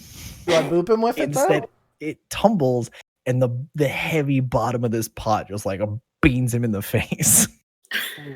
No Still reaction. Still nothing. I am going to walk up to him, sword still in my left hand, and take my right hand with the symbol and touch his forehead. Okay. What do you try to do? You know what? I'm just trying to like basically touch him, see if he is gonna grab me, see if he wakes up. So I see Robbie do this, and I scream at Ronan. I say, "Get out of there!" I'm gonna yell after that. Don't listen to him. He doesn't like it when you touch things. I'm gonna be. Are we supposed to be touching the closer to the door, but not out of the door. I'm gonna look back at Lythar and be like, eh? Give me. Well, I just spilled my beer like a fucking dingus. I could spill mine too. We'll find out what happens after like a 5-minute break. All right. I got it. Everyone wants to take 5 and pee. So yeah. So Robbie, when you put your hand, which hand, right, left, the gun hand or the sword hand? I am holding the sword in my left, so it's the Eldritch Blast hand. It's the gun. It's okay. You put the Mega Buster against his head, and you feel that symbol etched into your hand, press against the smooth metal of its forehead. You feel a heat that is not like it's a different heat from your cannon. This is a cleansing heat. Oh, cleansing heat. Does it feel like it is part of Mechanus? Does it feel like it's part of the right world? Yes. Okay. It feels entirely correct. It feels like, in human terms, taking a really rough exfoliator, like a loofah, like a really angry loofah, and rubbing it against your skin. It hurts initially, but afterwards it just feels clean. It is that on a machine level. It is a steel brush. It is sandpaper. It is cleaning oil. It's a Brillo pad. It is or like an angry correctness. It is correctness. It is cleansing, and you feel it. You feel it building up and flowing backwards from your hand into your chest, and also beginning to flow out of your hand into this statue, into this dwarf in the corner. And as it begins to sort of charge up, it gets right on the edge of where it would cross over into the dwarf, and it stops like it's waiting for you to let it go. Let it go. You feel that the power is there. You just have to will what it does. You have to tell it to go. I'm gonna go ahead and tell it to go. Okay. So you feel this trickle, and you actually feel it feels like oil running, filling in the groove, and then pouring out into core or robo core. Give me.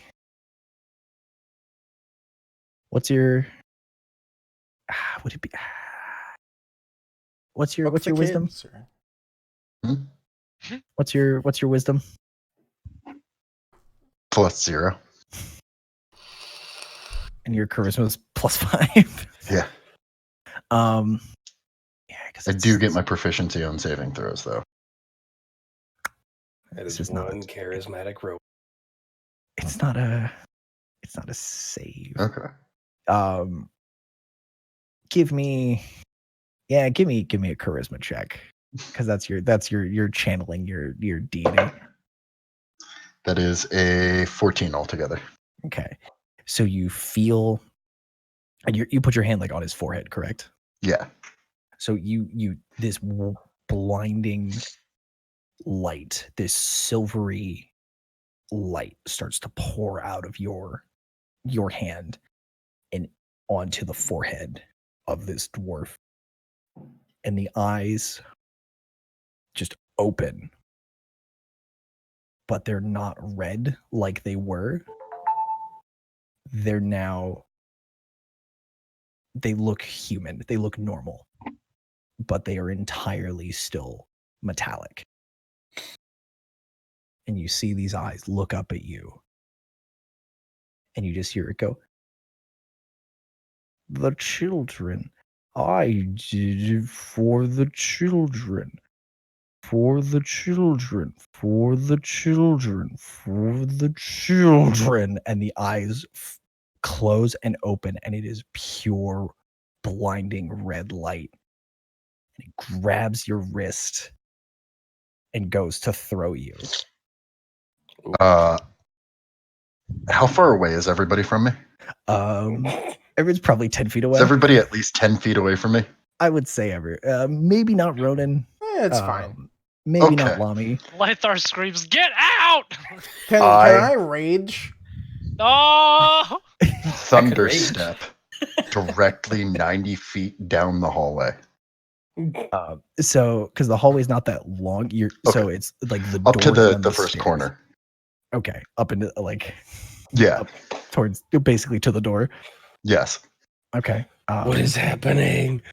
Give me, because he grabbed you. Oh God. Real quick. So he's gonna try and keep you from running. He's gonna try and grab onto you. Let me see. This is just a straight teleport. Oh yeah, it's a straight teleport, so it doesn't matter. With damage. That's right. Dude, this dude's stacked. What the hell? This is great. What? Because this is what it's like when you know what you're doing in this game. Look at that booty. There you go, YouTube. That's where the real money's at. So demonetized. I'd give you my number, but I don't have a phone. Why can't you tell me how the fucking damage works, D&D Wiki? It hates you. Just shout out your Patreon. Each creature within 10 feet of the space you left must make a constitution con save. 3d10 thunder damage on a failed save, or half as much on a successful. What's the thunder can be heard 300 feet away.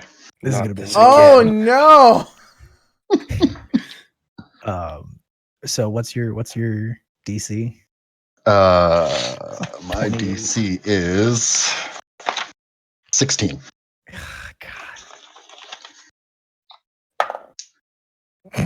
This guy's too good. Can you roll damage for me? Because he did not make the save. Perfect. That is 7 plus. That is 12 damage. Okay. And is it damage? Yeah, it's zappy damage, right? It is zappy damage. Correct. So,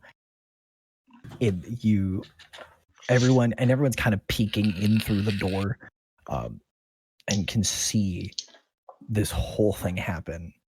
And everyone just heard like the children, and the eyes come up, and all of a sudden Robbie is standing in the midst of all of you, and there's this ringing noise, and everyone's ears are ringing unbelievably loud. And sort of as your vision kind of swims a little bit from just the concussive force of the thunder, you see Core embedded in the wall, like he has been pressed flat, like a moth between some books, and is just kind of hanging there, embedded in the wall. And his mouth is moving and sort of looping. And as your hearing starts to come back, you just hear, the children. I think we should leave. And there's some red light that's coming back, but it's matching his speech. So it's looping, so it's a pulse. The children. It just looping over and over and over again. We should probably go. Yeah. Oh, now you so guys. I'm gonna back out of the room and prepare to close the door. I'm gonna get out of the room too. Is everyone now out of the room except Core? I'm pretty sure it's just you guys. Okay. So everyone's out except Core. Yes. Because Robbie fucking yeeted down the hallway. So, all right. Thunder yeet. I guess I closed the door. Do I know how to do that? Give me a investigation check to see if you can figure out how the door shuts. Can I help him? You can, or you could probably help somebody who might be a little more likely to do it, which would probably be Thalia.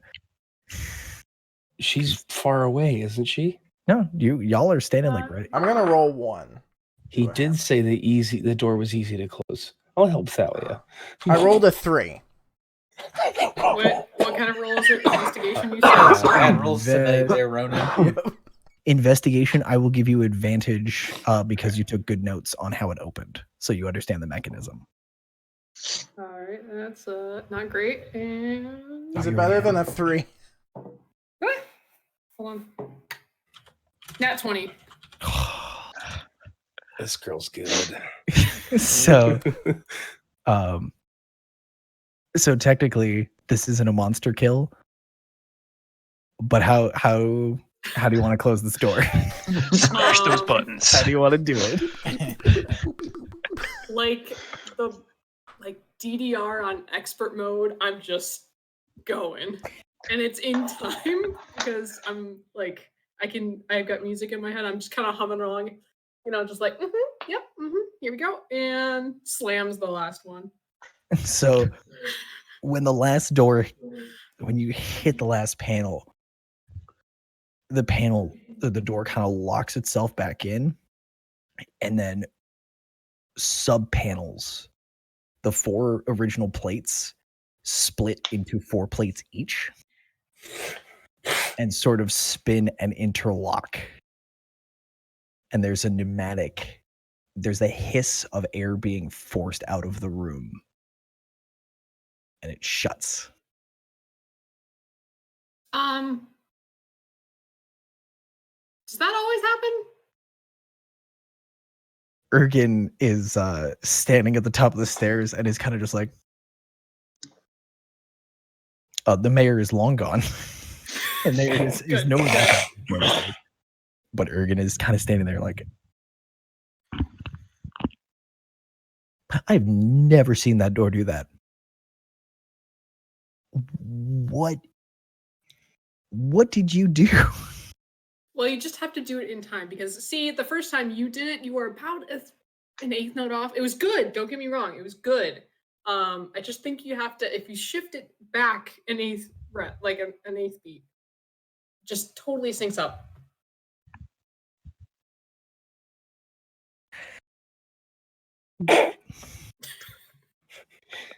Did that make sense to anybody else? Yes. I'm gonna look to Ronan and say, I like her. We close things by hitting them. She did that with her brain. She has a nice brain. I still hit it. I had to hit the.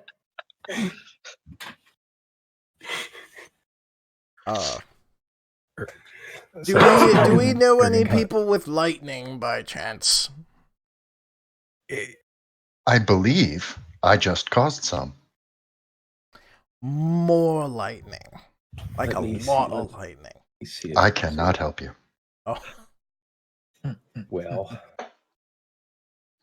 Ergen kind of looks around and goes, well, yeah. Dude, I do trees. Like, that's my thing. I'm a tree guy. Yeah. Trees and lightning aren't the best of friends under most circumstances. I got nothing for lightning.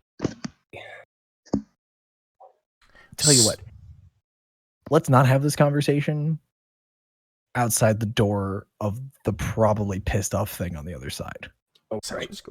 Let's head upstairs. There's more chairs upstairs. Let's go for a walk. Oh, now I only have 2 javelins. Darn. One that always comes We'll find you back. another. Plenty of shops in this town. So everyone kind of trundles up the stairs. Yes. Any particular marching order? Or do you guys just want to all moseying up the stairs? I removed all of my javelins. All right. Oops. So you guys end up upstairs. The room is still completely empty from before, and sitting in his chair is Mayor Alvaron, and he's kind of sitting there with his head in his hands, and he sees you guys come out of the he hears movement, and whoever comes out first sees him draw like a light crossbow that he had under the table, and he points at the door. I want to walk out first. Okay, so he sees Lamy come out, and he looks real quick. He's like, "Oh, okay, it's just you." And he puts the crossbow down. He goes, "I don't even know how to cock this thing. it's too heavy for me." But and so as everyone kind of comes up, he's like, "All right. Oh wow, you're all okay." Yes. Most of us? Our friend is locked in your basement. Do you know anyone with a lot of lightning by chance? Like a sorcerer or people with lightning? Wait, hold on. You're metal dwarf. You're unconscious metal dwarf. Oh, very conscious. Very conscious now. Oh, he's awake now. Okay. Yes, he keeps talking about the children that he almost electrocuted. I am awake as well. Oh, and Robbie's here. Well, and I kind of pat Robbie on the back. I actually stumble forward a little bit.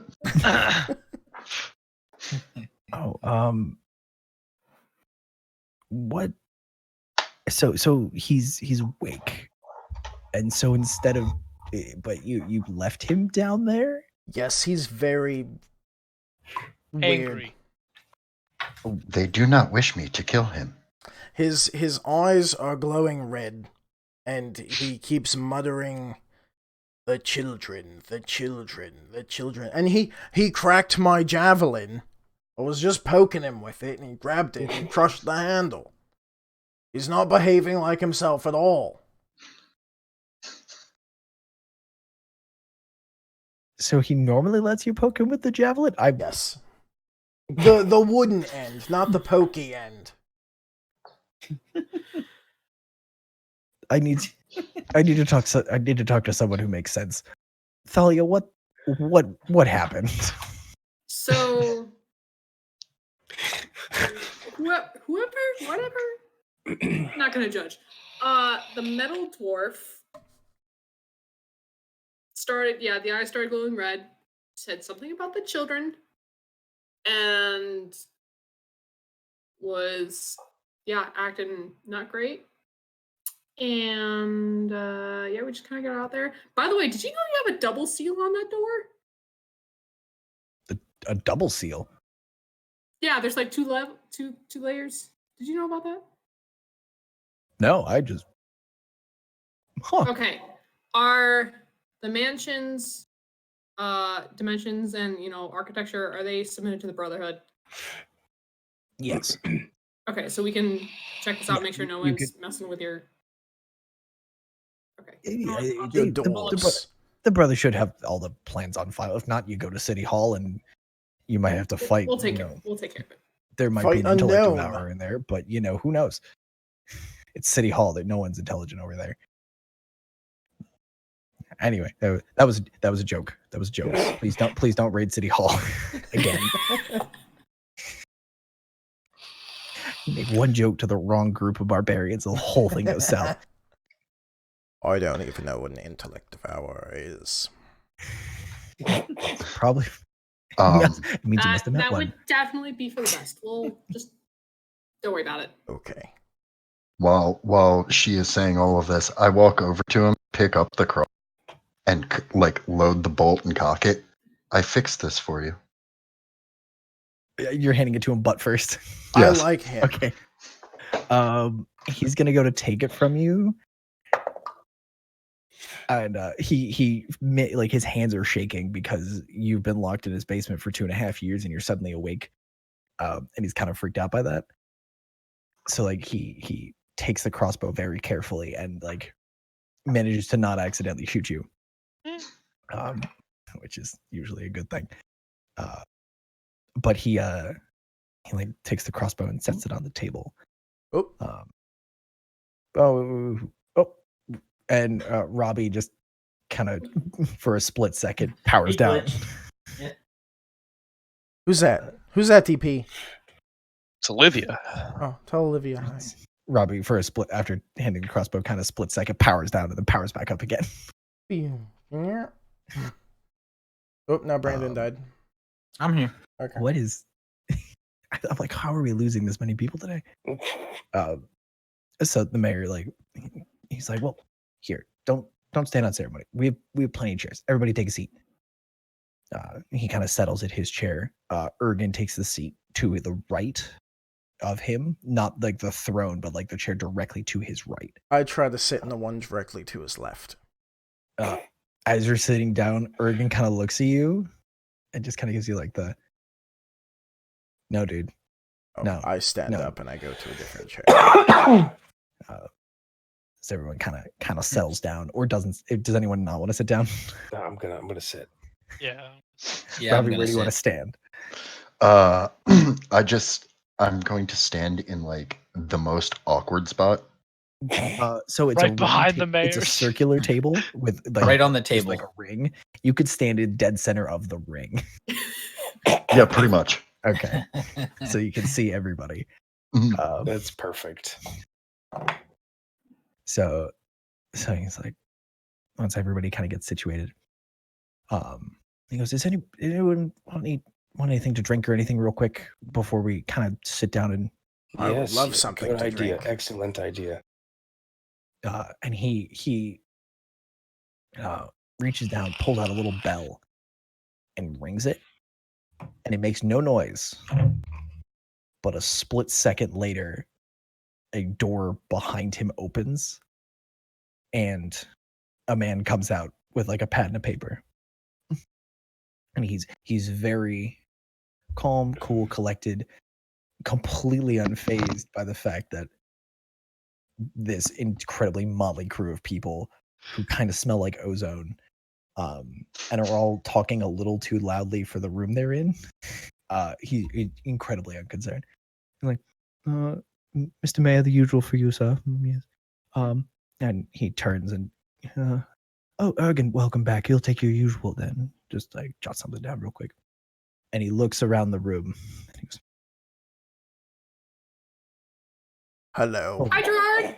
Nice to see you again. Usual for me too. oh, Thalia. Yes, I'm sorry. I didn't see you over there. You're not in your usual seat. And he jots his name down. Yeah. Oh, must be a very exciting day for you to be in a different chair. Best in 2 weeks. Wow, this is more exciting than the sewers then. By far. We'll talk about it later. Is good, Sir Elf. What can I get you? Shit. I'll come back, Sir Dragonborn. What can I get you? What do you have? Pretty much everything. What can I... Something strong and a lot of it. Protein shake sound good? Wrong kind of strong. Right. Wrong kind of strong. Sorry, my fault. Just takes a note. And he turns to, and he would go to look at Ronan, except Robbie is directly in line of sight, and he goes, and he turns and he looks, and what can I get for you? You're familiar. Weren't you in the basement? I was. Well, Oh, welcome. no. Welcome to the rest of the manor. What can I get you, sir? And at that point, I will turn to the person that I have perceived as the closest to me because he gave me a pat on the back and just cock my head at him almost like a dog that doesn't quite understand what you're doing. He wants to know if you want something to drink, like a liquid that you pour into your body. Would I like something to drink? Yes. And I turn back to him. Yes, have some. He'll get what I'm getting. So what can I get you, sir? I would like some large, sir. Some wine. White or red? Both. Just Rosé it is. mix them together. And a rosé for the metal gentleman. And what can I get you, Sir Orc, sir. And he looks over to Thrall, and he's kind of stumbling to find the right pronoun for you, or the right title. Sir. I want a root beer float. Vanilla ice cream for you, sir? Yes. Cherry, no cherry. Do people All put the cherries on an All the root beer cherries? float? Very good. That's a All thing. cherries. Lythar laughs that an orc wants fucking cherries. Would you like extra? Would you like cherries as well, Elf? I would like some red wine. Red wine, yes. Would you like the same vintage that I'm mixing up for the tall one in the corner? Sure. Excellent. Cask of that, and he kind of looks over to you more, and he's like, "Can I get anything for you and your automaton, sir?" Yeah. Do you do mixed drinks? Well, I'm making a rosé for the big one, so I can make just about anything. Can I get a kiss of the mantis, please? Oh, I haven't made that one in a little while. Do you have any preferred way to mix that? Do you have any Right. preference for that, or? So it's got vodka, tomatoes, Blech. pepper, Blech. and some other. Disclaimer: is this real? I kind of hope it is. Deep, I is don't this think so. real? Oh, thank God. That sounds just Vodka, tomatoes, pepper, and what else, sir? And whatever other vegetables you have. Anything. Just throw it in there. I haven't made the version with tomatoes before. So it's like V8 with vodka. God. That's a Bloody It's a- Mary, guys. It's a Bloody Mary. With carrots. Carrots. Yeah. Red wine with cherries. And he looks at his list and he goes, "Excellent. Yeah. If you need anything else, just ask the mayor to ring for me, and I'll be over immediately. I'll be right back." And he just like steps out of the room through the door he came in, and you hear him bustling around in the other room. So the mayor kind of sits, he looks, and he goes, "So what happened in Long Pike?" I wasn't there. I was only there for like half of it. I followed this string into this hole, and then there were these bird, horse, hippogriffs, and they looked mean, so then I went into this room and I just kind of stayed there. Until they found me. Now I've been here. I slowly look at Lamy and I just go, "Care to explain?" You know what? That's going to be a longer story. What I want to hear, and he kind of thumps his hand on the table a little bit, is how you survived coming through the Elderwood. We We had a cart, you see. We were riding in it. It was quite peaceful at times, not so much at times. It was a cart ride. I wasn't in the cart. He didn't fit in the cart. That cart over there. Those childbearing hips, you know. By the way, Mari, where is Frank right now? He's actually in the cart. He's chilling. He's still in the cart, just kind of on sentry duty. Robbie, kind of as you're poking around, you do see there's a humanoid-looking machine in the back of the cart. It is not nearly as complex as you, but it does look to be vaguely sentient, and also kind of looks well built, but a little worn. But he's just kind of hanging out in the cart. Doing After I noticed that, since I realized that this conversation is all things I don't know or understand, I'm going to walk right over to it, kind of lean into it and go, "Hello, my name is Robbie. Who are you?"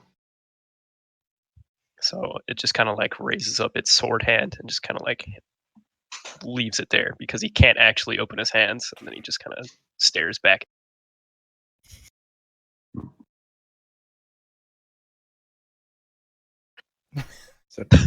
So Robbie robot staring contest. Robbie and Frank are kind of just zoning out at each other. They're vibing. So the mayor kind of is like, so you came through the Elderwood like 2 days ago on a cart. Oh, yes. Mike must. I'm sure Mike had something to say as Robbie, and he just cut out. That's awkward. The robots are just staring at each other now. That's fine. Windows had an update. It's like it's like that scene in Lady and the Tramp, except there's no spaghetti and they're robots. Exactly. But so the mayor he's looking, and the piece of paper he was staring at when you first came through is still on his desk. He goes, "It's amazing to me that you guys came through the Elderwood now of all times." What's now? What's so bad about it? We've had a few reports come in from both the Bleak Walkers and the Shield Bearers of Saint, and he goes to say a name, but his mouth sort of freezes open and no words come out, and he just carries on his sentence. We've had a few reports that there has been a lot of unusual activity in that part of the wood, and we had a few scouting parties go missing or come back injured. No one has gone through the heart of the Elderwood in at least 6 months and made it out intact. Who's Saint? We just ran name. really fast. That got us. I shot a ghost in the eye. That's how we got it. I threw a fish at a tree, and that seemed to help. There were trees, and the faces would like appear on the tree, and then go in the tree, and then come out of a different tree. And Maury shot his crossbow and hit the tree in its tree face. And then Lomi took the fish that he was fishing with. He was fishing for a while I was tackling down the tree. And then when I was putting back up the tree, because Lythar was talking about how knocking down the tree was bad because there are these wisps, and he was just kind of fishing the whole time. So then we started to leave, and then he had this fish, right? So now you know where the fish came from. And Lythar puts his hand up to Ronan, like. But he needed to know how he got the fish. Well, okay, so Saint, who? I'm sorry. I had the fish. He had the fish, and he threw it at a tree's face, and it hit the tree's face. It was really funny. And the mayor is just kind of looking like he's trying to follow the entire story. He's like, uh-huh. The best part is this is how I normally explain things like to real people. And the mayor is trying to follow this story. And Ergen is just sitting in the chair and he's just got his head in his hands and he's just like it just like his shoulders are shaking and you can't tell if he's laughing or crying. And he's just like he's like I can't understand if you're the smartest or the dumbest group of people I've ever met. Probably both. I think we're a good mix with her. She's pretty smart. Yeah, she is. She can play the conch shell. You can too. Yeah, she taught me. Would you like to see? No, you already had it. You already did that. Thank you. Please don't. I will have you shot, and I really want to enjoy it. Do I remember who the reports came in from? Like that name that didn't come out. Do I remember that? Saint Peridot. So so the Bleak Walkers are a basically kind of a very select group of information gatherers. Their entire job is to go into super dangerous situations and get the intel and come back. The fact that the Bleak Walkers are currently operating like less than 20 miles from your house, from Corumvor, and they're coming back injured is bad. Because the whole pride of the Bleak Walkers is they go into the shittiest situation and they come back untouched. They're called bleaks or ghosts usually because they're like, it doesn't matter what they go into, they'll get what you need and come back. They're the opposite of Bothans. Like to lose. Many Bothans died. I asked the Bothans to get me a cup of coffee, all dead. And so normally the shield bearers of Saint, they usually just get called the shield bearers of the Saint, because the urban legend is that this particular order of knights lost their honor and lost the ability to invoke their saint's name until they regain their honor.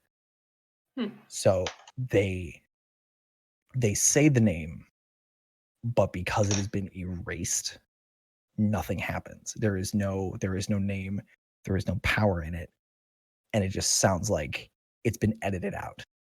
Okay. But they are defenders. They normally go on patrols. They're the ones doing the most selfless good in an attempt to redeem the good name of their saint. So those two groups are basically the border patrol of Corumvor, and then the CIA Black Ops of Corumvor. And the two of them have been reporting back that the Elder Wood to the east has been more active in the past couple of months. And it's also surprising that these 5.5 idiots made it through without anybody dying. Although I do know Ronan, so yeah, that's one idiot. Actually, more surprising. That's 6. That's pretty good math. That's more surprising, actually. So the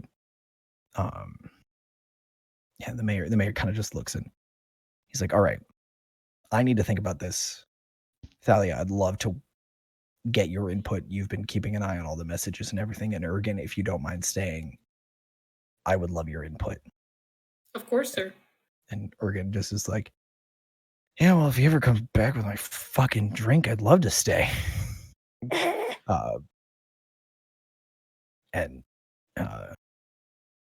Gerard bustles out of the room with a tray of drinks. So he places some unmarked tankard with a lid on it in front of the mayor, and he places a matching tankard in front of Ergen, and he places what drink did you order? Probably a hot cocoa. He places a smaller tankard, The also with a most lid, wholesome. sets it down in front of her, gives her, kind of leans in, gives you a wink, and goes, "There's extra whipped cream," and kind of goes around. Then in front of Lythar, he throws a glass of red wine, which is mostly cherries, sitting in like a red wine, and the rest of the space is filled with red wine. Wait, why? Because I gave him shit for cherries? I didn't want the cherries. He asked if you wanted get all the cherries too, cherries. and you Didn't said say no. yes. No, I said I wanted what you guys were having, the rosé. You With said cherries. red I said red wine, and Red then wine you said isn't you want. rosé. You But then you cherries you first. said the wine. big Gerard guy. has since moved his way around the table. Lythar's Um, pissed. He No. has 2 large glasses of what was initially, when he left the kitchens, was probably a rosé, but in time it is separated. So you have a white wine sitting on top of a red wine. Oh, it's fine. Except in I like Robbie's it that glass, way. It's like it a is red wine popsicle. sitting on top of a white It's like a popsicle. somehow. And he's like, I'll just put this here, and he puts it next to Ronan, and he goes, for when your friend comes back from his conversation with the other automaton. They're just over on there the being cart." all like beep boop zeep zorp beep. Oh, full on conversation. And what did you order, Brandon? What did you order? Root beer float. Root beer float. And this one he pulls out, like, off of his tray, a beautifully chilled, carved pitcher or like mug, root beer, ice cream, 3 cherries grouped together, and their stems are like tied together in this beautiful knot. I wonder I if he take did it those with his cherries tongue. and then throw them at Lythar. I stand up and I go. And you and move I your just slam look camera? the at- I table? just, yeah, I slam my fists on the table and I just look at the freaking bartender, dude. I don't even care who he is. Me too. I just look at him and I'm like, give me your strongest Strongest who? mead. Oh. You I'm sorry, I'm so sorry. That was a misunderstanding. Yes, it I'm was. terribly sorry. He's And a he goes- bit grumpy. And he takes your You didn't get enough glass. cherries. He takes your glass full of cherries and puts it back on his tray. I'll take his. There you go. And he takes the glass and hands it over to you. I just start picking He's out like, cherries and You said swallowing mead, them yes? whole. Strongest mead? Where's my drink? Yes. He's like, all right. So he goes, and he looks at his tray and he goes, and I had Mantis Kiss of the Mantis. Yeah, that's mine. And he takes it and he walks over and places it down in front of you and he goes, so let me know if you don't like it. It's been a really long time since I've had to make one of those. And again, I haven't made one with tomatoes before. And Mr. Dragonborn, what did you order again? Something strong and lots of it. I'll get you the same thing that the elf has requested. Give me just a moment. And I look over at Mommy and I wink. sweeps out. And as he's leaving, he turns over to you, Thrall, and he goes, by the way, drink it fast. That's not glass, that's ice. That's how we keep it cold. So I would drink it quickly. And he like gives a little bow and dips out of the room. Chug, chug. And so the mayor goes, as I was saying before the drinks arrived, I wish I could repay you for both this letter, both the letter that you delivered to me, and he holds up the letter from the mayor of Long Pike, and he goes, and also for helping solve a long-standing mystery, and he points over at the cart with Robbie and Frank having a slightly more statically. There's more static in this conversation than most. He goes, unfortunately, you also took up that space in my dungeon again with something that's probably more dangerous. So here's the thing. When they found me, I had little robots living in my feet, and it would open doors when I would get near them. And Core electrocuted me with his hammer and fried them out of me. And now I'm fine. Doors don't magically open for me anymore, which is kind of upsetting, but it's neither here nor there. And he tried to do it to all of us, and he got it out of all of us except himself. And now this has happened. So if you know people with lightning, or could send a letter to people who know how to lightning stuff, maybe we could electrocute him and make him better. Did you say it would open doors for you? Yes, it was very cool. So, upon hearing you say that, I stop my conversation with the automaton and walk over to the nearest door and just stand in front of it, staring at it. As he finishes his thought of cleansing with lightning, and the mayor's like, okay, that part makes sense, unlike the rest of your story. I thought I told it pretty well, and I just kind of pick up my is he telling the truth, or is he making things up? This is the truth. I don't make up anything, sir. Alrighty then. So, the sassy finger. The giant sassy Goliath finger. So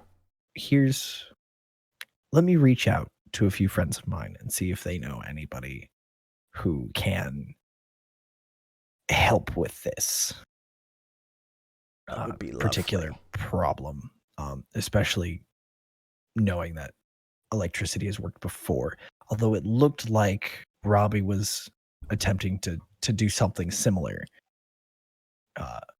down there, and it didn't seem to work. We want more of like a continuous zap instead of like a boosh. We want to like cook it out of him, not just like blow a hole through his chest. Does that make sense? While he's saying that, I want to go check that door we just locked him behind. Oh, I didn't even think about that. Well, I think they were special, like, automaton doors. I don't really know, though. I'm dumb. So Thalia, you just kind of like, excuse me for a moment, and go and open up. You have the brick combination. You pop it open and you go down, and it's a bit of a ways down. So we'll cut back to you in a second. Okay. Oh no. So the mayor's like, I have a few friends on this council where conveniently you're all now sitting.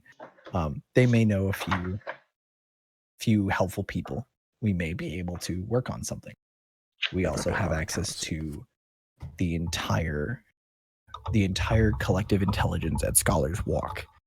Was that where the library is? The library. We have the Brotherhood of Books, the single greatest library system in the world. Pronounced library. And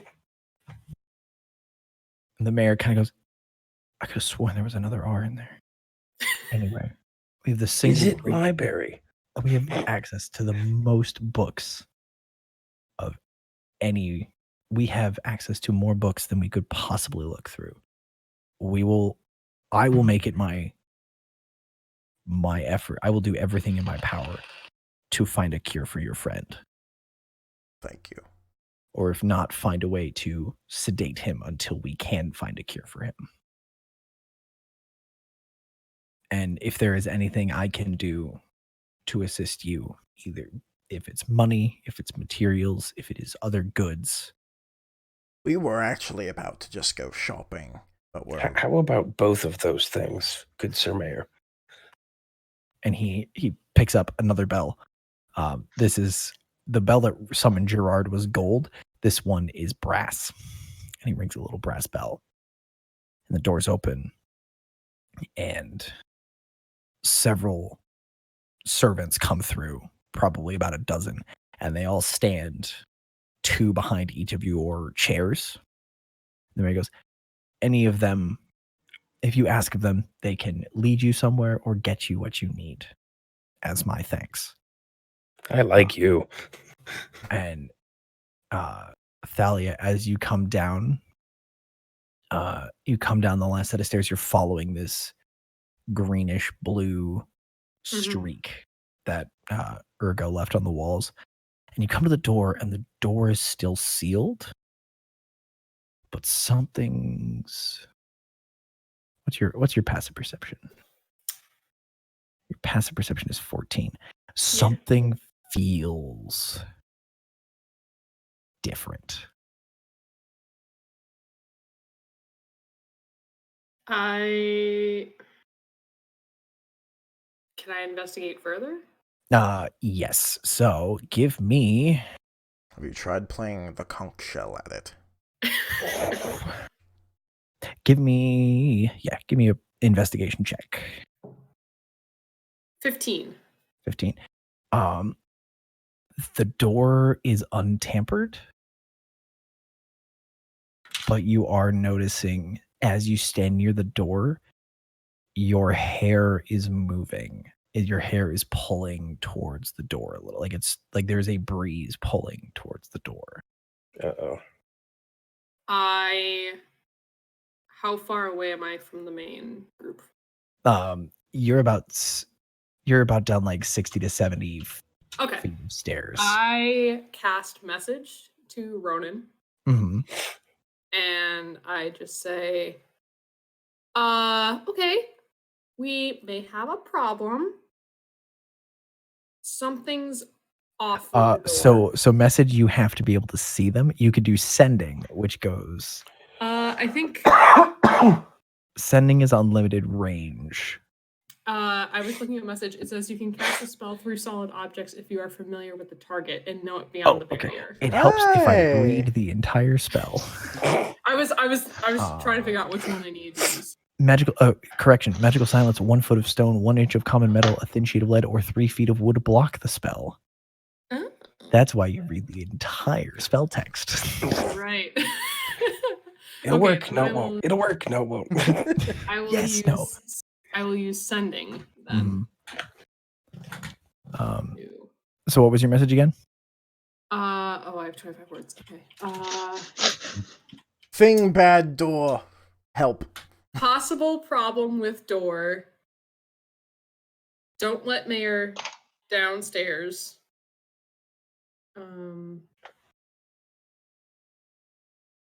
Maybe need backup. So Ronan, you hear Thalia's voice as if she was standing next to you, kind of whispering into your ear. You hear this message. We might have an issue. Thalia just whispered to me. Really, a little bit creepy, but she said that there could be a problem with the door, not to let the mayor downstairs, and she might need backup. So you, my little friend, can you go find me either a big sword or a big axe? Upon hearing that there's a problem with the door, hand shoots out again, sword rematerializes. That takes 6 seconds. I just imagine everybody staring at you for 6 seconds.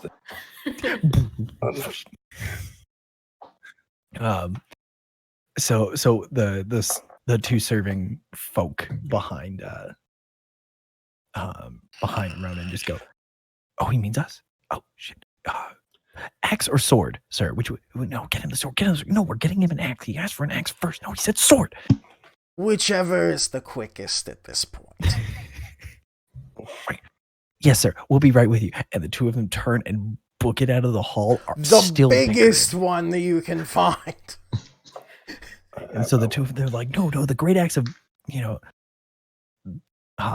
the great axe of so no, that great axe is bigger than this great sword. No, you don't like. And they just like leave the room arguing about what weapon to get you. Excellent. Um, Can I turn around and speak to my? Yeah. I'm just gonna look at them and very hurried say, I need heavy armor, lots of it, as much as you have. Thank you. That's a lot. And one of them just goes, "1 set, sir," and the other one goes, "You heard him. Get all the heavy armor." One big set and the best set that you have. Would anyone else like to send their runners for something? Can mine still hear me? No, they have left. Oh, okay. I still never got. Lami, ask for a chain to pull my axe back. Big They're already chain. running. You can hear What'd you yours. say, Yell at Lisa? yours. I still never got my mead, but it's fine. Gerard's working on it. Lami Yeah, this also dude didn't get sucks. his mead. You don't hear him bitching about it. I look at the mayor and I'm just like, you need to get a bartender. My mayor's Lothar, like, "Look." ask your people for a big chain that pulls things back. You heard the big man. Find some big chain. Big chain. Do you know what that is? Long Curtis? chain. Is boat chain too much? I don't like. It's a magical I chain. just point at Ronan like, Oh, and they just kind of like look helplessly at each other. They're like, "Oh, okay," and they run out of the room. I'm hoping that they find me a chain of returning, is what I'm going for here. Thrall or Mari, do you guys have a Blunderbuss. Dude, I could go for a nice gun. That's true. they're like, gun? Okay. Would you like a long gun or something a little more up close and personal, sir? Both. Let's go with up close and personal. That's fine. Excellent. Well, and the one's like, well, we have some bad news, and then there goes, no, not the bad news. We're gonna go get something else. And he's like, man, I don't want to go to the range. I hate going to. You shut up and get it. Let's go. And so they take off down the hall. Thrall, Adam, come back. No. Thrall, the two of yours are kind of standing behind your chair, waiting because they're seeing all of their co-servants being sent off on horrific adventures to go find impossible things, and the two are standing and they're like, what's he gonna ask for? What's he gonna want?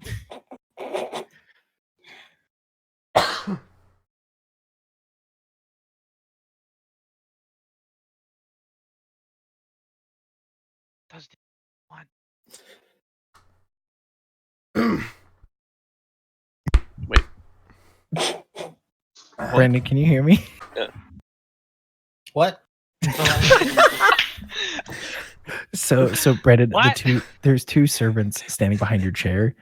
Hmm. Everyone else's servants have been sent off on horrific like tasks to go get like magical weapons or heavy or plate armor or guns or whatever.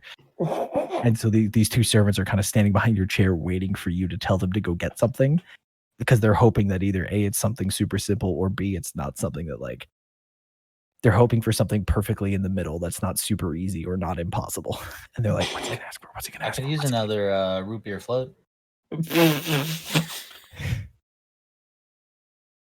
Is there something wrong with this one, or do you want something do you want it a little harder? More cherries. More cherries? And the one turns to him and goes, you heard him? Go get the fucking cherries. And he's like, okay. Lythar needs some cherries. I'll get some cherries for the elf. And they all run out. And the mayor is standing If you here and weren't goes, being strict by what we say, I would say something, but I don't want this to actually happen. and the mayor looks over at Thrall and he goes, you're lucky cherries are in season. This would be a very expensive evening if they weren't in season. So I'm not to go downstairs. And Urgan just goes, yep, nope, I'll keep you here. Hey, have you heard of a little game called Pairs? That sounds And- like a rousing game. The mayor's like, no, I haven't. What's Pairs? And Urgan's like, I'll teach you Pairs while they're off figuring out what's about to happen. Can you bet on pairs? You can actually. It's a wonderful betting game. I like it already. Downstairs, Thalia, are you going to keep checking out the door, or what's your? I'm gonna keep checking out the door. Okay. Make a. Give me another. This time, give me a perception check with advantage. Not good. That's 2. And that's a 3, so It's a door. 7. So as you're kind of feeling around the door and you're kind of figuring out and you're kind of running your fingers, you feel around the edge of the door and you kind of run your hands over a spot and you feel the air rushing past your finger into the room, which is where that breeze was coming from. And as you kind of feel your way around, you're finding multiple holes in the room, or in the seal around the room. Uh-oh. So there is air getting through, and it feels like something's still like, you're like, okay, it doesn't make a whole lot of difference if there's air or not in that room,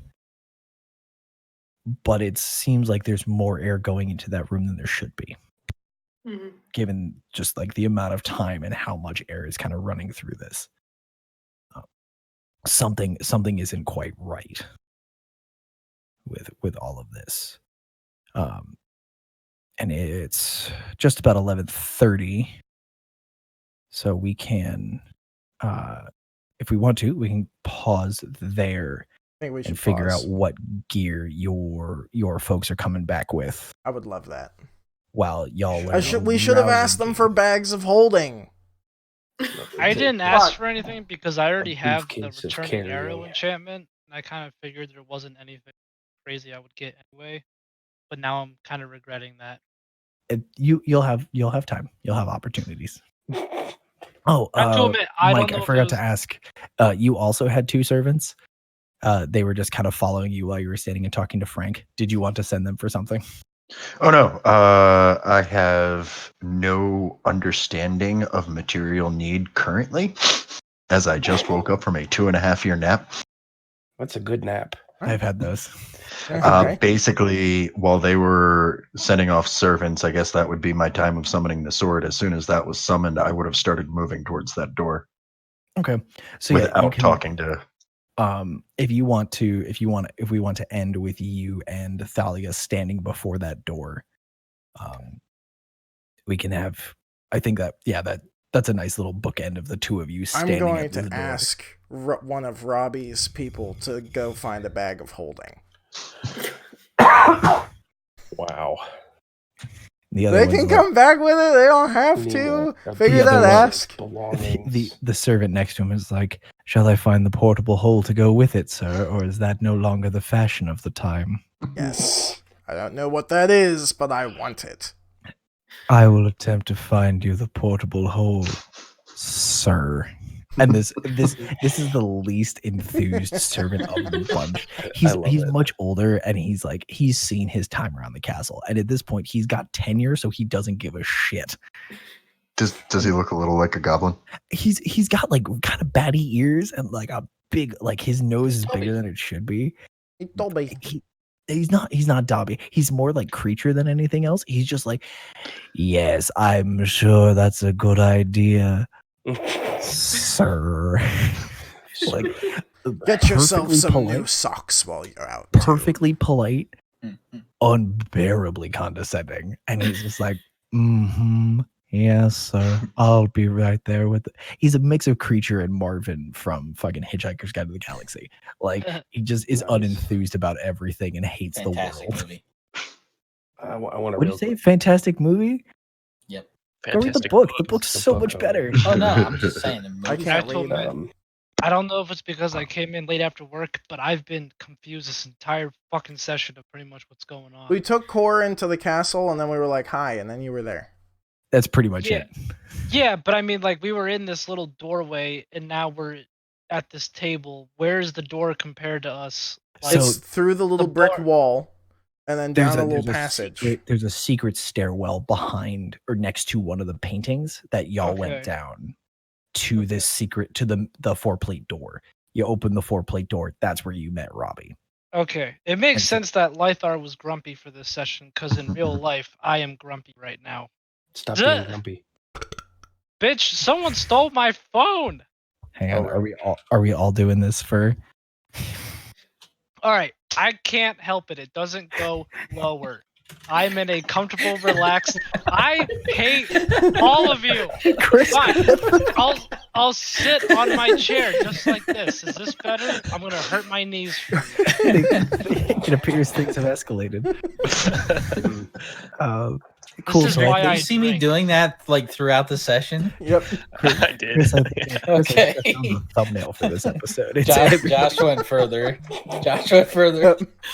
I can't make it go lower. Well, now I can. Oh, see, it goes right back up.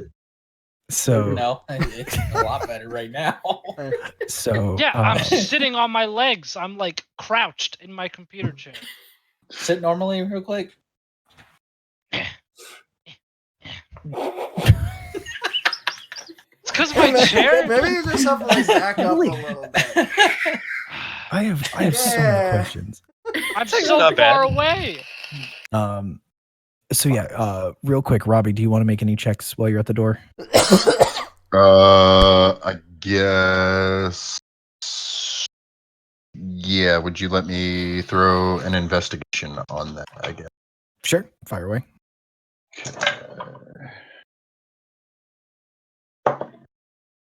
10. Yeah, the you feel like your hands plug up one of the holes, and based on like the pressure, there's a lot of air flowing into this room. It feels like you get the same kind of vibe that Thalia had, where the room is getting more air than it should for a room that size.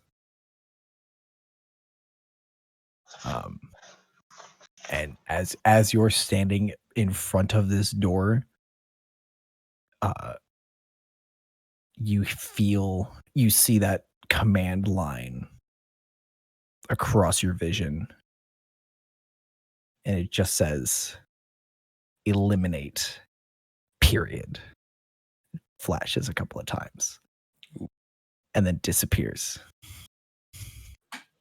And that's where we will actually end the session. Hey! So people who need to go to bed has can go to to edit bed. out everything that just happened before that. I'll leave it there. It'll be fine. It's good. It's good. It's a good bit. Who's not evil. This is a lot.